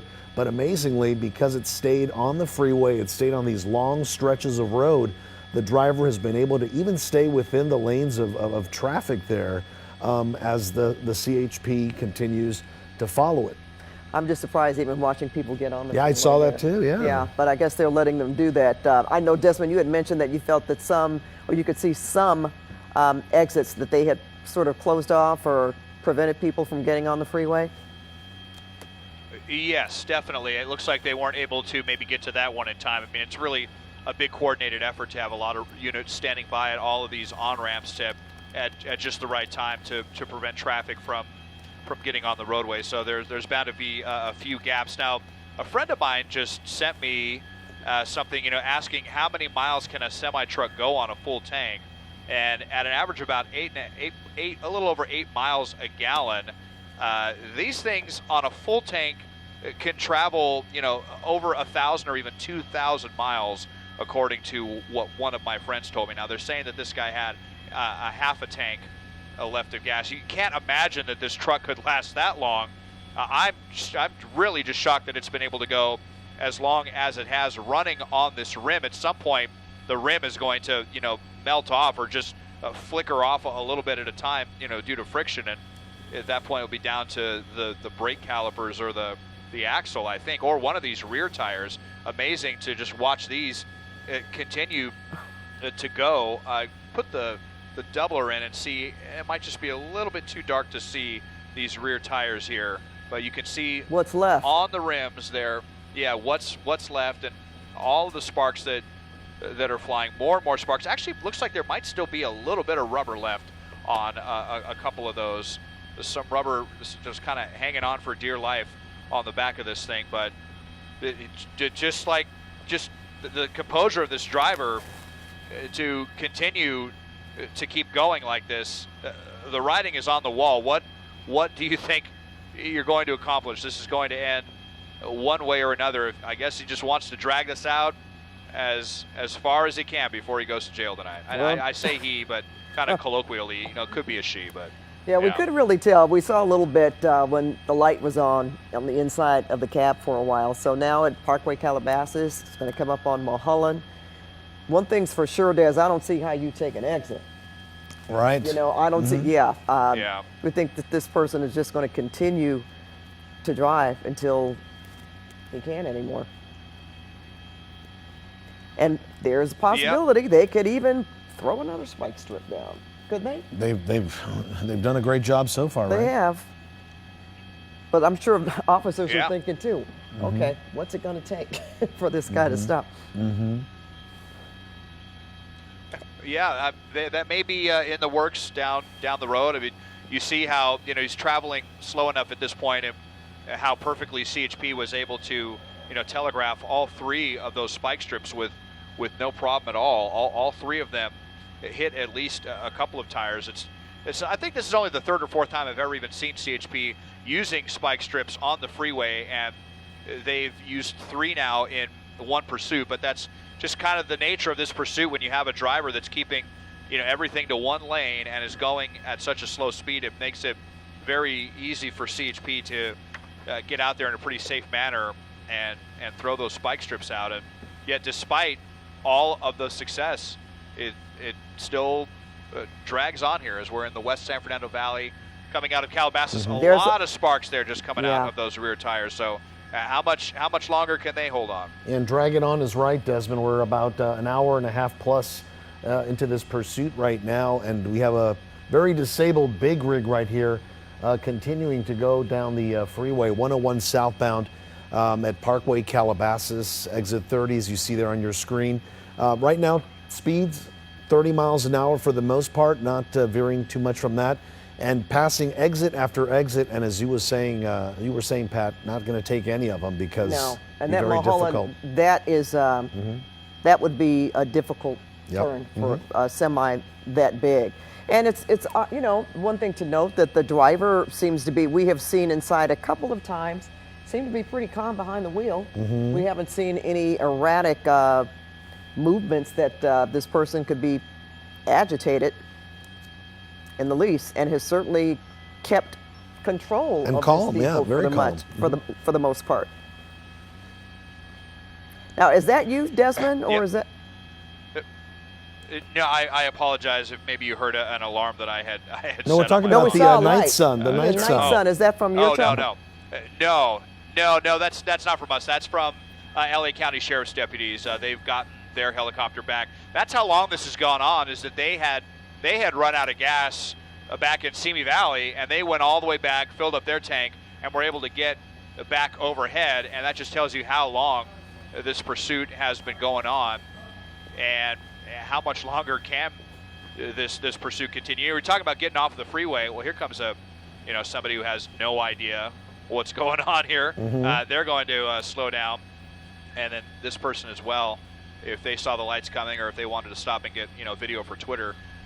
Who knows? I know we're seeing a lot of that, but yeah, we at this point we really don't want to see this person get off the freeway, because it's going to be pretty difficult for him to stop this car. I mean, even though he's going 25 or 30 miles an hour, if you've got to get off the freeway and then suddenly slam on those brakes, well, those brakes are not going to be slowing down tires anymore. They're slowing down metal on concrete. Yeah. So that could create a whole other hazard. So the best case scenario is just going to be that he's going to run out of tires, or the truck's going to overheat, or he's just going to get tired of controlling a big rig that only has about maybe half of its tires, and this thing will just come to a slow stop.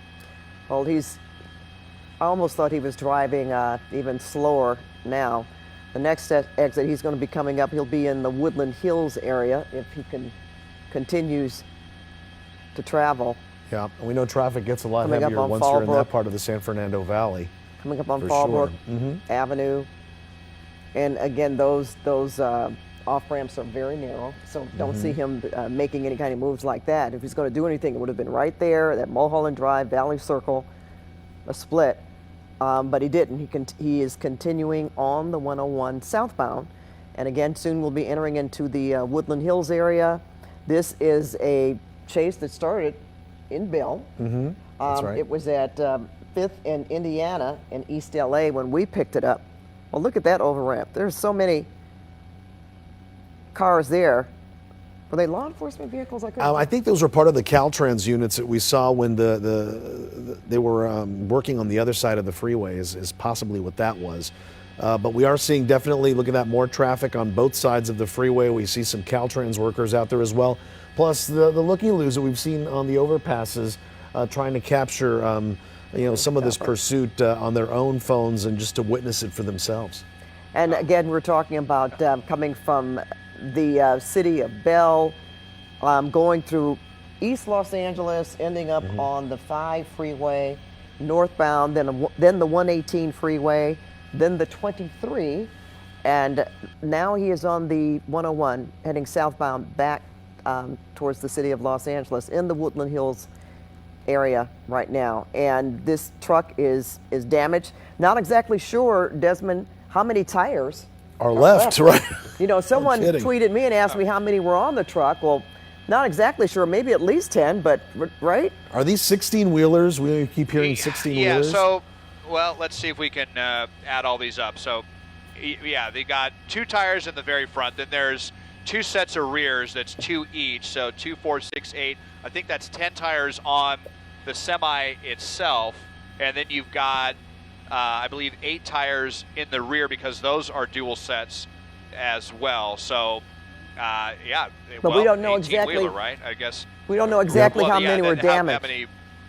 Yeah, right. Well, okay, it looked like he had almost a full complement on the passenger side, but he's missing both front tires. He's missing at least 1 full set in the back. I think he's down 6 or 7 tires. So he's down to, maybe 9, 10, 11 tires. They actually did do a spike strip there, but here's the problem at this point is they're throwing the spikes out in the front, and then those spikes are first thing they're hitting is the metal in the front, which, from the tires that have already fallen off. And I think it's kind of messing with the spike strips. Yeah, bending the spike strips, By the time they get to the rear tires, it might be bending the spikes or flipping them over. So it's not even clear. We saw that last spike strip come out, and I don't think that was the fourth one we've seen, and I don't think it was effective at all, that fourth spike. So now it's kind of hard to say what else they can do, Padawan. Well, yeah, like they've been doing, right? Yeah. Follow. If they want to throw another spike, they possibly could. But at this point, maybe just wait for this person to stop. He's passing Topanga Canyon Boulevard. If he keeps going, he's going to end up in the Tarzana area, then Encino. And I'm just naming the possibilities of what lies ahead. But we're not exactly sure at this point, just as I'm sure CHP is doing the same thing, paying close attention. They've got several units that are following this truck, the LA County Sheriff's helicopter. Oh, look at overhead. that. Well, now. See that? That was the most sparks that we've seen. The biggest during fireworks this we've seen so pursuit. far. Would you say, Desmond, did something come off?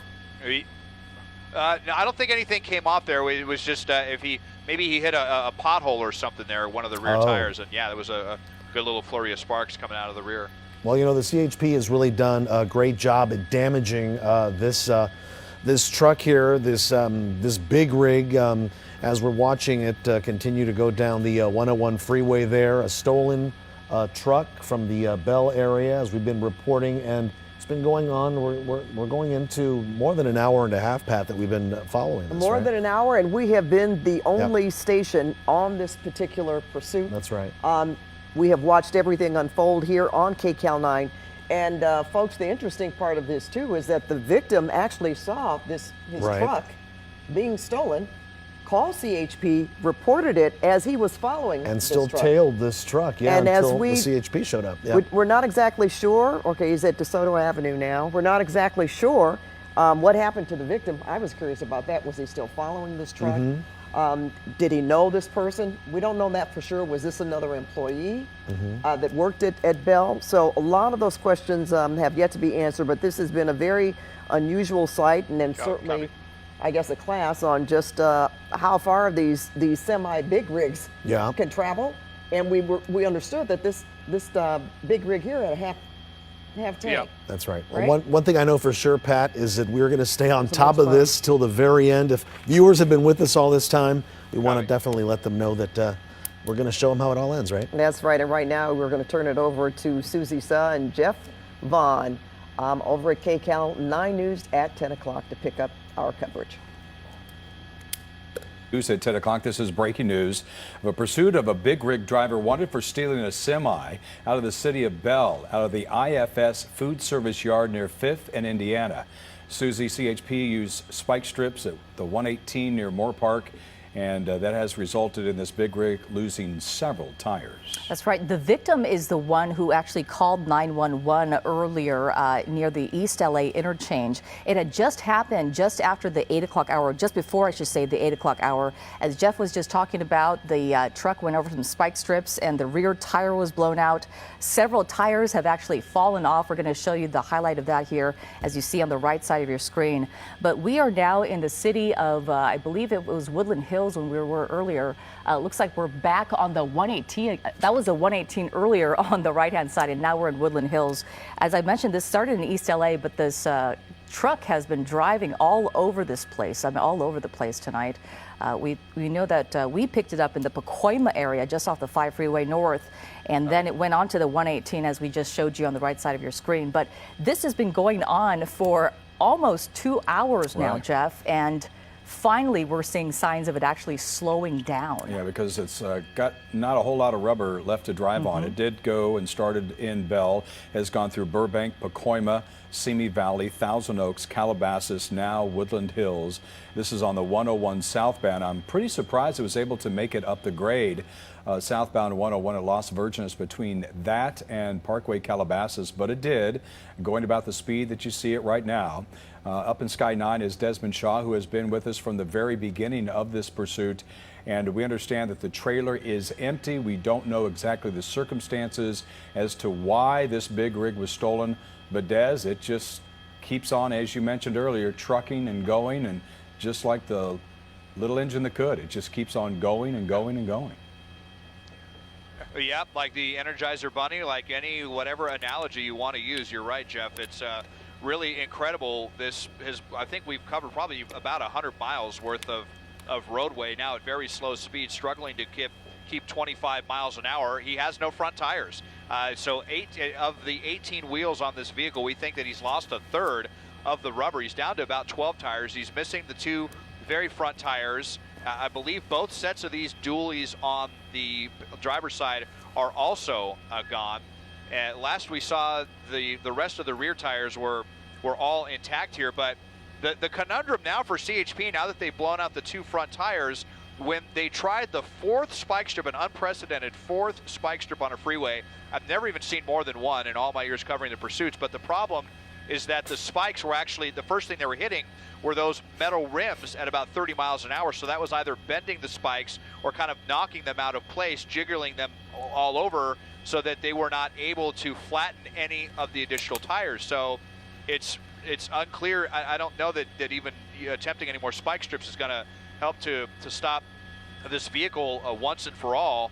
But obviously, it seems pretty obvious to me, and from some people I've just been seeing on Twitter, some truck drivers and whatnot, saying that this person obviously knows what they're doing. We've seen him now, take freeway transitions with no front tires, and really keeping his composure here, and no signs of slowing down as we make our way. We'll be at the 405 maybe in about 5 minutes here as we leave Woodland Hills and make our way into Tarzana. Yeah, benefiting from straight roads, Susie, because he doesn't have any front tires. You would think that he would lose any sort of control in steering that, but because it's thankfully on some straight roads, he hasn't lost control and continues to motor down the 101, coming up to the 405. I guess he'll have a decision then whether he wants to go on the 405 or the 101. And it seems like, blowing up those tires wasn't really effective, to be honest. I mean, he's still going. I mean, obviously a little slower than before. We were talking about 50-some miles before, and now we're talking about 30-something. On the right side of your screen is right where we see those tires getting blown out. As Desmond was talking about, many of those tires have actually fallen off. But as you see on the left side of your screen, this is a live picture from Sky 9 tonight of this semi-truck continuing and going on. We were thinking that at some point they might run out of fuel, and that would be how this pursuit finally comes to an end, but that still has not happened. Well, the power is coming from the, if you will, the dual axles and the front tractor of this trailer. And, the wheels that are lost in the very back, those don't power this semi. It's from those set of 8 tires right there in the back part of that tractor. If they were able to get the spike strips there, and you would think that they would have run over them at some point in time because the front tires are gone, Susie, but that's where he's getting the power to continue on at even 31 miles per hour with most of this big rig's tires gone and down to just the rims in the back. Again, there doesn't appear to be any cargo in this trailer, so it's not a whole lot of weight, but still able to continue at 30 miles an hour, not really slowing down much. When we first began this in Pacoima, it was up in about the 50, 55 mile per hour range, so it slowed it down about 30 miles per hour. But this is a slow speed chase of a very big vehicle in the big rig that was stolen earlier tonight from the IFS Food Service Yard near 5th and Indiana in East LA, also the city of Bell, if you will. And this has got to the point where he's driven around, as Des has said, 100 miles or more on that half a tank of gas. That's what we learned from that company that there was a half tank in there. We still don't know why this big rig was stolen. We don't know if it was a disgruntled employee, but we know it was stolen from the yard. And here it is, still in our sights here some 2 hours later. Yeah, a lot of these semi-trucks I know are equipped with radios or CB radios, and I wonder if the CHP was able to get on a frequency where they can actually talk to them. I don't know if that's possible, but we don't know much about the actual part where the semi-truck was stolen from the yard, as Jeff was just talking about. We don't know if this was a carjacking situation of some sort, or perhaps it was an employee there who perhaps took someone else's truck when they weren't supposed to. But we do know for a fact that this person clearly knows how to operate this truck. Well, you know, when we first started this, we were wondering how this was going to end and how were they even going to try to disable this large vehicle. A lot of momentum behind it. It would be difficult to really stop it. And here we are. They have slowed it down. They've been able to slow it down. But let's go up to Des and Sky 9. Des, how are they going to stop it? Yeah, that's a good question. I think I'm hearing them chatter right now if they want to attempt any more the spike strips, but you hope it's not just going to come down to running out of gas, because if that's the case, that might, you know, put us in another state before this is over, because even on a half tank of gas, this thing may be capable of going, you know, more than 500 or 600 miles on a half a tank of gas from what I've been seeing people tweeting me about this. So and the last spike attempt was, you know, completely unsuccessful. So yeah, how it is really a conundrum for a CHP if they're just going to wait for this guy to stop. It could tie up a lot of resources for many more hours before this finally comes to an end. As we're eastbound on the 101, and he's just been keeping it as straight as possible. And again, the problem with the spike strips now at this point is, you know, they took out the front tires, but those are really just for control, for steering. I mean, if he were to try to get off the freeway and make a sharp turn, that would certainly, yeah, I would imagine, be pretty complicated by losing those front tires. But as far as propulsion, like you were saying, Jeff, they're coming from the rear of the semi itself.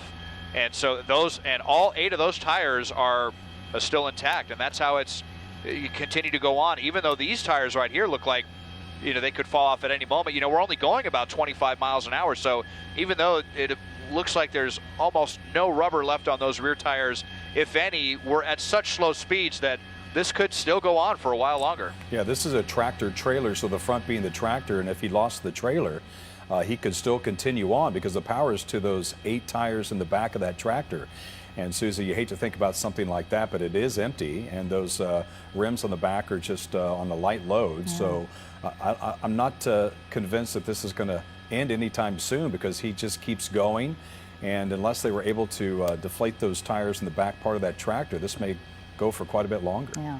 Now, I was texting with an LAPD retired sergeant, and he was just talking about some possible scenarios of what could possibly happen, what could they possibly do if it is in fact approved by a supervisor. And he was talking about possibly shutting down the entire freeway, shutting down all lanes, locking it down, just having the truck on the freeway, obviously, along with the CHP officers, and possibly bringing in like what, you know, might be like a SWAT Bearcat, right? What they might use, an armor vehicle to actually push the cab, if you can imagine that. I mean, that's how strong those vehicles really are.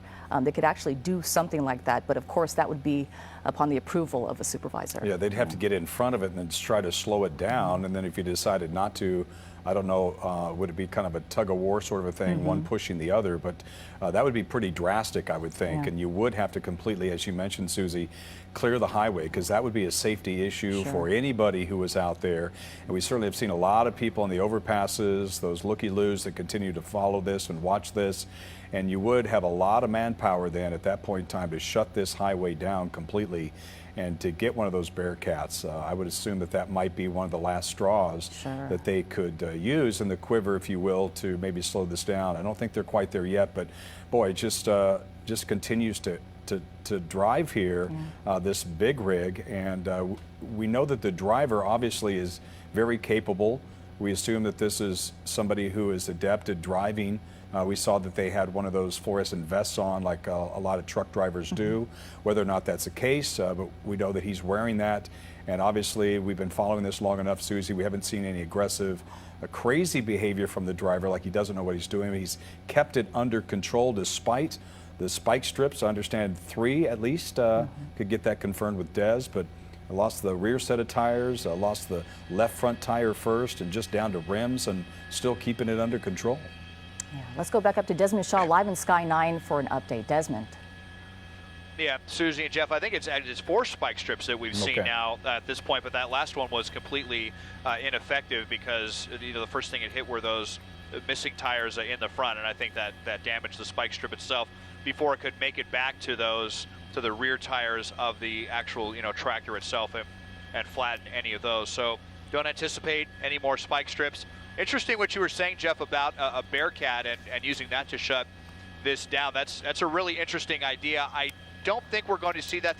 I have seen that one time before in a pursuit, but that involved someone who was being extremely violent and actually got out of their vehicle and fired a gun at LAPD. And it was after that they eventually brought in a SWAT vehicle like that, a Bearcat, and actually rammed that driver into the center divider and ended that pursuit. But there hasn't been anything violent that's taken place during this pursuit. It's not even clear if any violence was used to steal this truck. We know that it was taken from where the truck is actually kept, we believe, in the city of Bell, but it's not clear that we hadn't heard that any weapon was used or anything like that. So as interesting of a tactic as it sounds like, it would involve a lot of coordination and would probably be successful. I haven't heard of anything about them using a Bearcat to shut a situation down like this. Another thing that's interesting is, this driver didn't even make any attempt to dodge any of those spikes. If he didn't see, I mean, they seemed pretty obvious when they were coming at him, those spike strips, and he wasn't driving very fast. And I was kind of surprised to see that he made no attempt to swerve out of the way at all. Maybe this is a driver that wondering if that if he knew that the spikes weren't going to be enough to stop this, and it wasn't worth swerving to avoid the spike strips or what. But that was just another thing that I noticed. Now, another thing, Jeff and Susie, I'm hearing CHP thinking that this van up here maybe somehow trying to get involved in this pursuit. They're talking about that white van, it sure and seems they want like to keep it's an eye trying on to it. slow And you can down. see, and look at now. You can see the spotlight overhead from CHP, and here comes CHP right now. They're going to come give this guy a talking to, tell him to get out of the way, let us handle this. Getting way too close to this situation. We've seen that before. We'll see what happens with that van, but now it looks like they're we've seen that before. People we've that actually seen. Think that they need to get involved in trying to slow this down for some reason. We've seen some pickup trucks that have been involved, the drivers that have tried to thwart these police chases. That's not a good idea. Of course, CHP going up there using the loudspeaker to tell them to move on. And Des, it looks like that has happened, but this driver, Susie, just content to continue to drive, maybe just to run out of gas and buy time. At one point in time, I thought I saw the cab light come on and off, and I've seen that earlier in our broadcast here, so I don't know if that means he's well, you see the headlights that are coming on and off now. See that?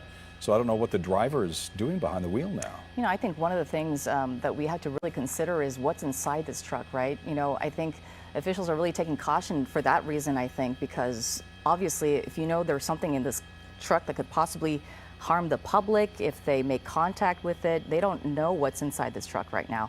They don't know if this, as Desmond was talking about, we don't know if this driver is armed.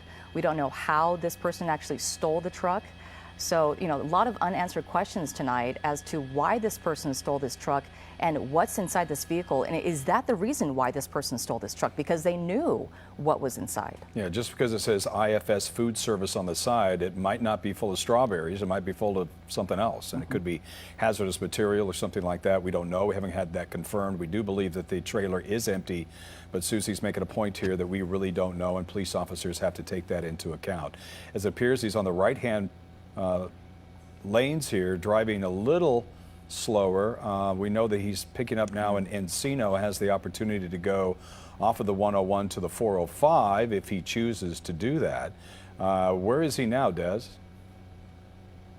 He's crossing over the 405 right now. That's what we just came over, and so he is staying on the 101, which I suspected because especially if he would have tried to go to the North 405, he probably would have tipped this semi over without any front tires, because that's a pretty sharp turn, and even the ramp that goes to the South 405 is not exactly a smooth sweeping turn either. But now you see as innocent people kind of come up to the right, have no idea what they're kind of getting into the thick of. And we are coming into a Caltrans work zone. I actually hit this on my way coming home from work every night. They're going to have the 2 left lanes shut down as they rebuild the center divider.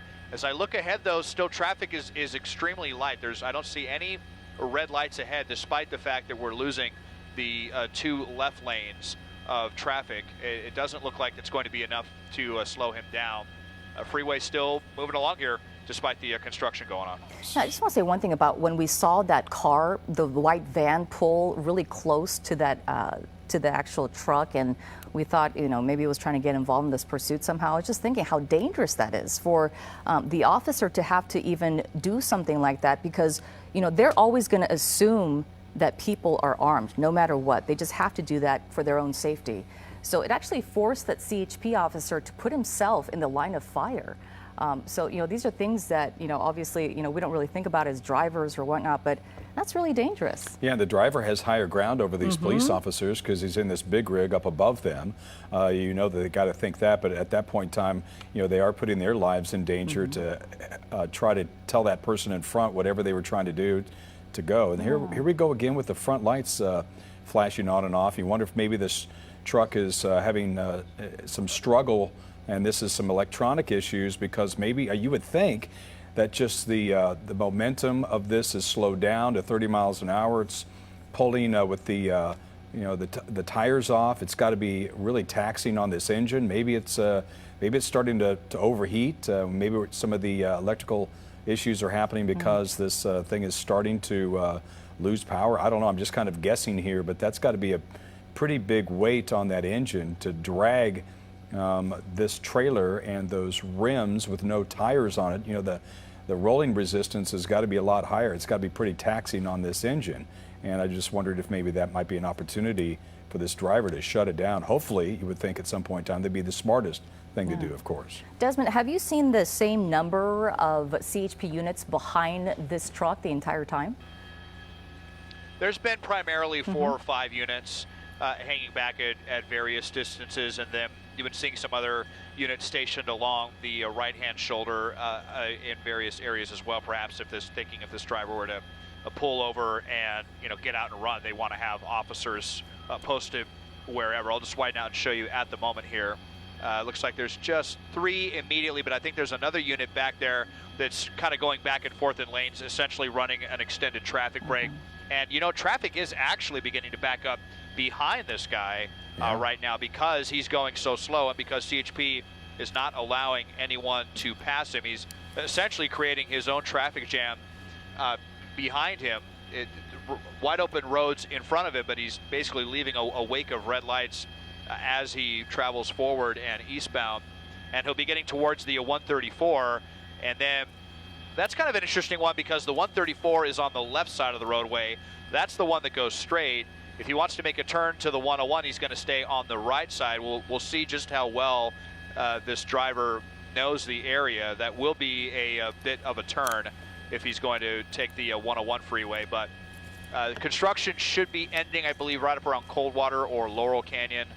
And here we go now, well past the 405 through Sherman Oaks, and soon we'll be in Studio City. Yeah, and you got to wonder if they're able to maneuver that without the front tires. I mean, there's no way I would think that he'd be able to make a left or right turn, a severe left or right turn, but he's been able to make some maybe some just curves, some slow curves, if you will. And we've got a couple coming up, but then of course when you get downtown, there's a little bit of a bigger curve, and you wonder if he'd be able to maneuver that. Of course, if he stayed on the 101 and didn't go left to the 134, that's a pretty good turn, and I don't know if you'd be able to make that just because of the fact that he doesn't have any front tires.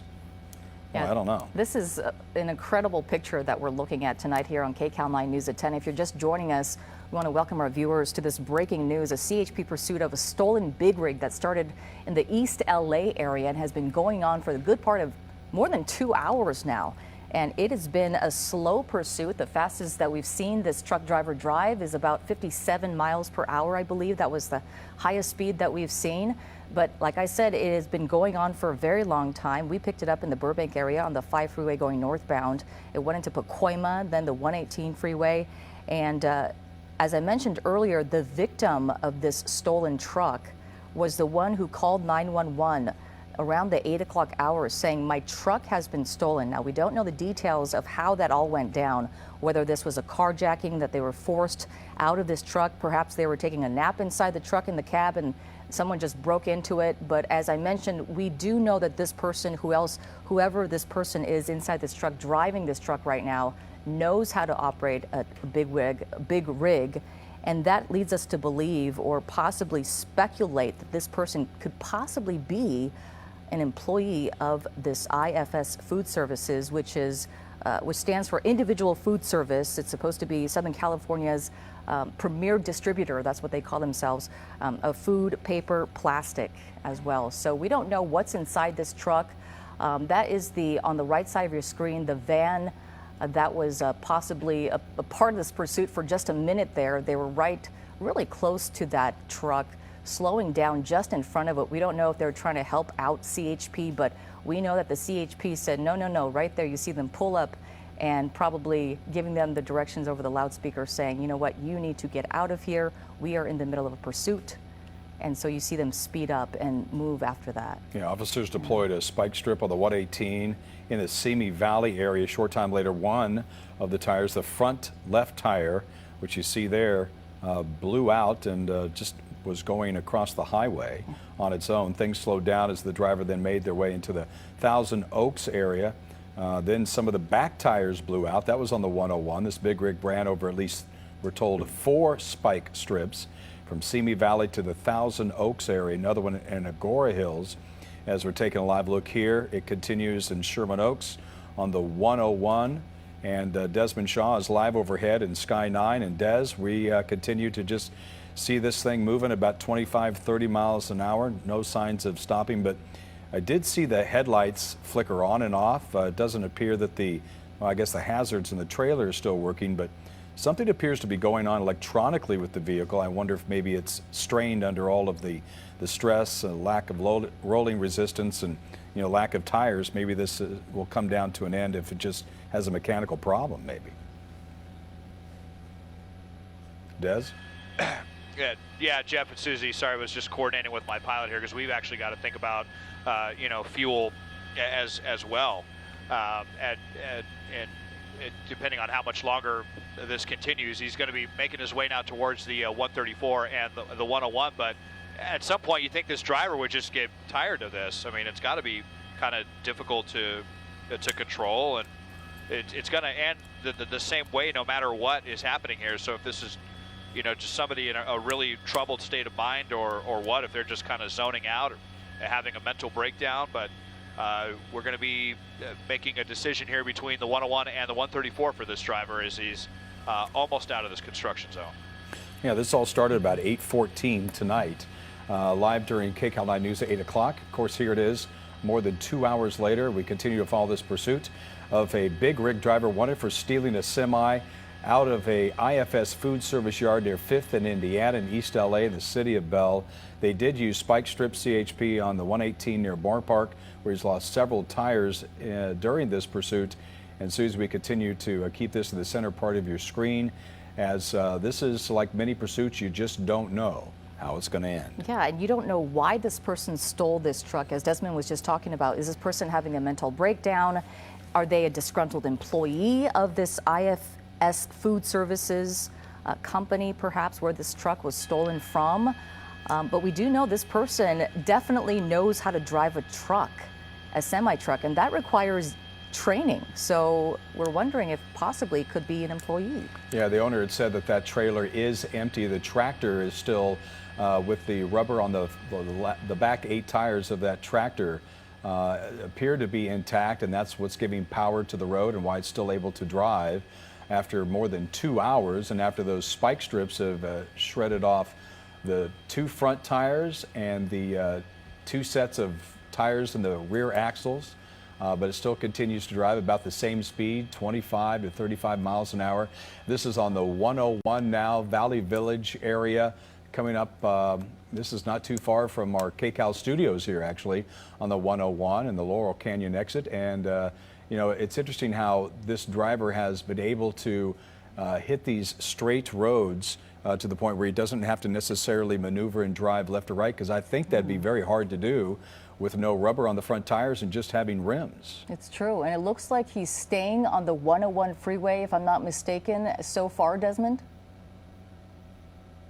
Susie, I'm sorry. Can you repeat that one more time? That's okay. It just looks like he's staying on the 101 and not getting on the left-hand side toward the 134. It does, which is kind of surprising. Let's see what happens here, because I'm just going to widen out and show you the turn he's going to have to take. That's a little bit dark, but and I don't want to see him. Yeah, now he can't swerve because there's kind of a curb right here. So he's going to stay on the 101, even though he's only about 25 miles an hour. So he'll probably be able to take this even without the front tires. But this is going to be yeah. Okay, so there's that Tujunga Avenue, and we'll be coming around the turn just up here and downhill. So this is going to take us towards the tail end of Studio City, Universal City, and then over the Cahuenga Pass, and then down towards the LA Basin as well. Well, you know, there is a slight hill right there by Universal Studios that you wonder, with just down to the rims, it is getting power to those or those 8 tires in the tractor. But we did see it was able to go. I actually didn't think it was going to get up that hill between Las Virgenes and Parkway Calabasas in Calabasas, but it did in the very same fashion that it's doing right now. But that is a smaller hill. It is a little more extreme, a little bit more elevation, if you will. And you just keep thinking that ahead that might be a reason why he would be able to slow down. But we haven't seen that yet, Susie. No. We've seen bigger hills that this tractor trailer and the driver of this stolen semi have been able to go up. Yeah, tires blown out, multiple tires blown out on the semi right now, and this is what we're seeing.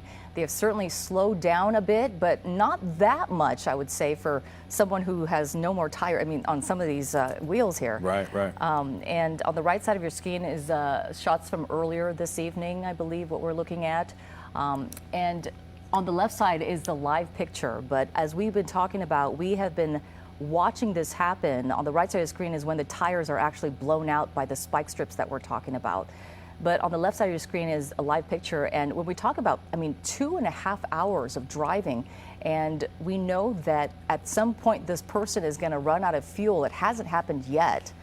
We're talking about, consideration for our chopper for fuel right now, because it has been such a long pursuit, and we've been covering it the entire time. But as we've been showing you pictures on the right side of your screen of those tires being blown out by the spike strips, you really got to give it to the CHP to even attempt something like that, because as we were talking about earlier, the protocol that is required to get these spike strips out there, it is not just that you throw a spike strip and then they go over it. You really have to get in front of this truck.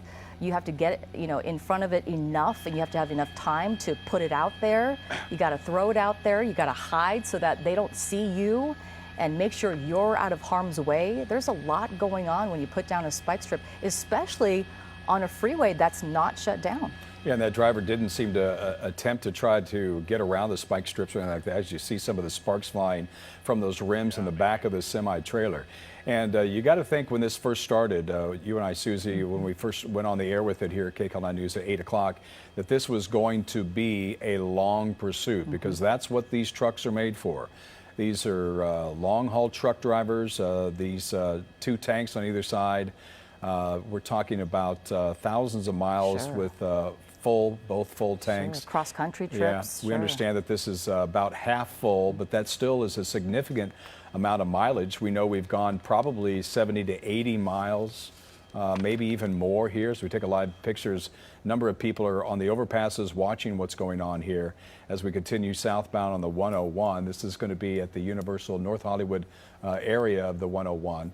But this is something that we knew was going to take a long time. Even if you waited for this to run out of gas, I got to think it's going to be another 2 or 3 hours. This could continue, and he's dragging along, the trailer, of course, and that's probably going to not help the gas mileage, but still, Depending he's on how probably much is got in there, right? a lot of gallons Yeah. of gas left to Yeah, burn. It's true. How much cargo, if there is anything in that truck, how much of it is in there, and is that the reason why this person stole this truck?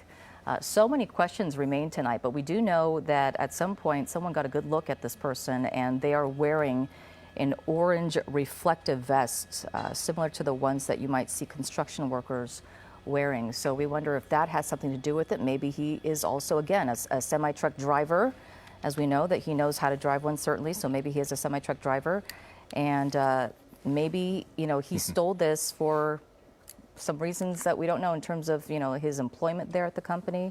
Yeah, so just still a lot of questions tonight. Yeah, and you know, we've been seeing the front headlights flickering a little bit. Maybe possibly that front bumper is off a little bit. We know that the spike strips shed those tires, and those tires sometimes, these are big tires, of course, so that could, they were, you know, spun off of those rims, and it could have been to the point where that might have damaged the front bumper, and maybe that's the reason why those headlights are kind of dancing all over the place. Because at one point in time, they're kind of flickering on and off, and I wondered if maybe there might be some sort of electrical issue because of the strain on this engine. But it still continues to go now 26 miles per hour, just kind of putting along. Desmond Shaw is live overhead in Sky 9. So Des, you've been following this as well. We're now on the 101. If you take a look, there is an opportunity on the 101 when we get kind of towards the downtown area. It is probably one of the more severe turns that he would have had to make since he's run over those spike strips, correct? Yeah, Jeff, well, you're right, as you get down maybe towards the Eastdale Interchange, but I have some really bad news, and I'll just widen out and show you, and that is the marine layer. I know we were loving it in the weather shots earlier tonight, but look up ahead. We will not be able to follow this pursuit. You see downtown peeking up towards the distance and the lights of the Hollywood Bowl, but we're about to hit that cloud layer that even law enforcement will not be able to go under, so that's bad news. And unfortunately, more bad news, they tried another spike strip earlier. It was really difficult to see it happen really quickly, but once again, just like that was now the 5th attempt, and just like the 4th attempt, the spikes got stuck in those front tires. It went metal to metal, and then the spikes got stuck underneath the cab, and they never made it to the rear tires of the tractor itself. So that spike, the 4th and 5th spikes, have been unfortunately totally ineffective. And now as we climb the Cahuenga Pass at just about 30 miles an hour, I believe we're getting ready to cross Barham. There you see another CHP unit. They're really all over the place here on the ground, but it's going to be just from the ground now at this point. They're about to lose air support, and sadly, we're about to lose our shot here again as we make our way just about to the top of the Cahuenga Pass. We're about to hit some really low clouds. Okay, Des. Well, we see that marine layer. We want you to be safe, of course, so we're going to break off from this. But rest assured to our viewers, we'll be able to follow this and bring you any updates here. And, of course, CHP, Susie, will be following this on the ground. And any updates, and if we're able to maybe get re-engaged with this from the chopper, we will. But otherwise, we'll be able to follow it and give you the latest information here on KCAL. And now to this news. KCAL 9 has learned new information tonight about the mysterious disappearance of a mother from LA's West Side. As Stacy Butler reports tonight, this case is now in the hands of the LAPD's top detectives, a sign that it is being treated as a top priority. She dropped her son off at a flag football game and vanished. Heidi Plank from Palms gone 2 weeks now. We've learned the LAPD Robbery Homicide Division has now taken over the case from the Missing Persons Unit, signifying it is now a high-profile case. And we've learned detectives have seized security video from the downtown apartment building where, strangely, her dog was found wandering around. No one can explain why. They're not releasing any other information. Plank's ex-husband, who is helping lead the volunteer search for her, told me investigators with the Securities and Exchange Commission asked him about her job as the financial controller of Camden Capital Partners, we're going to try to see if we can get to downtown, maybe through or along the 5 freeway. But let me zoom out and give you a shot of the weather that we're facing here. You see the Hollywood Bowl there with the big bright light, and then downtown LA in the distance. So that's what we're facing up here in Sky 5. We'll be able to see through the clouds a little bit here for a little while, but shortly we'll be losing it altogether. Altogether, and for some distance, it looks like, at least to downtown Los Angeles from your vantage point, it's going to be very difficult to see, you're saying? Yes, absolutely. All right, well, we're tracking it, and we'll continue to track it. It's been largely uneventful, but nonetheless, a public safety issue for much of the San Fernando Valley for the last couple of hours. Much of the San Fernando Valley for the last couple of hours. Public safety issue and a traffic tie-up for sure for so many that are making their way down the southbound 101 with about a 5-mile backup, all due to this stolen big rig pursuit on the 101 South. All right, we'll continue to track this as visuals or other developments warrant. We will go back to this pursuit. Elsewhere tonight, more breaking news to report in Griffith Park, where a large tree came crashing down in a parking lot at the Greek Theater. Well, dozens of cars are crushed. Let's go live to KTLA's Pedro Rivera with the very latest there. Pedro. Yeah, Sharon, Michael, we're talking about 27 vehicles are either destroyed or crushed because of this large pine tree. I'm going to take a step out of the way so you can see exactly what I'm talking about here. And you see all of that destroyed.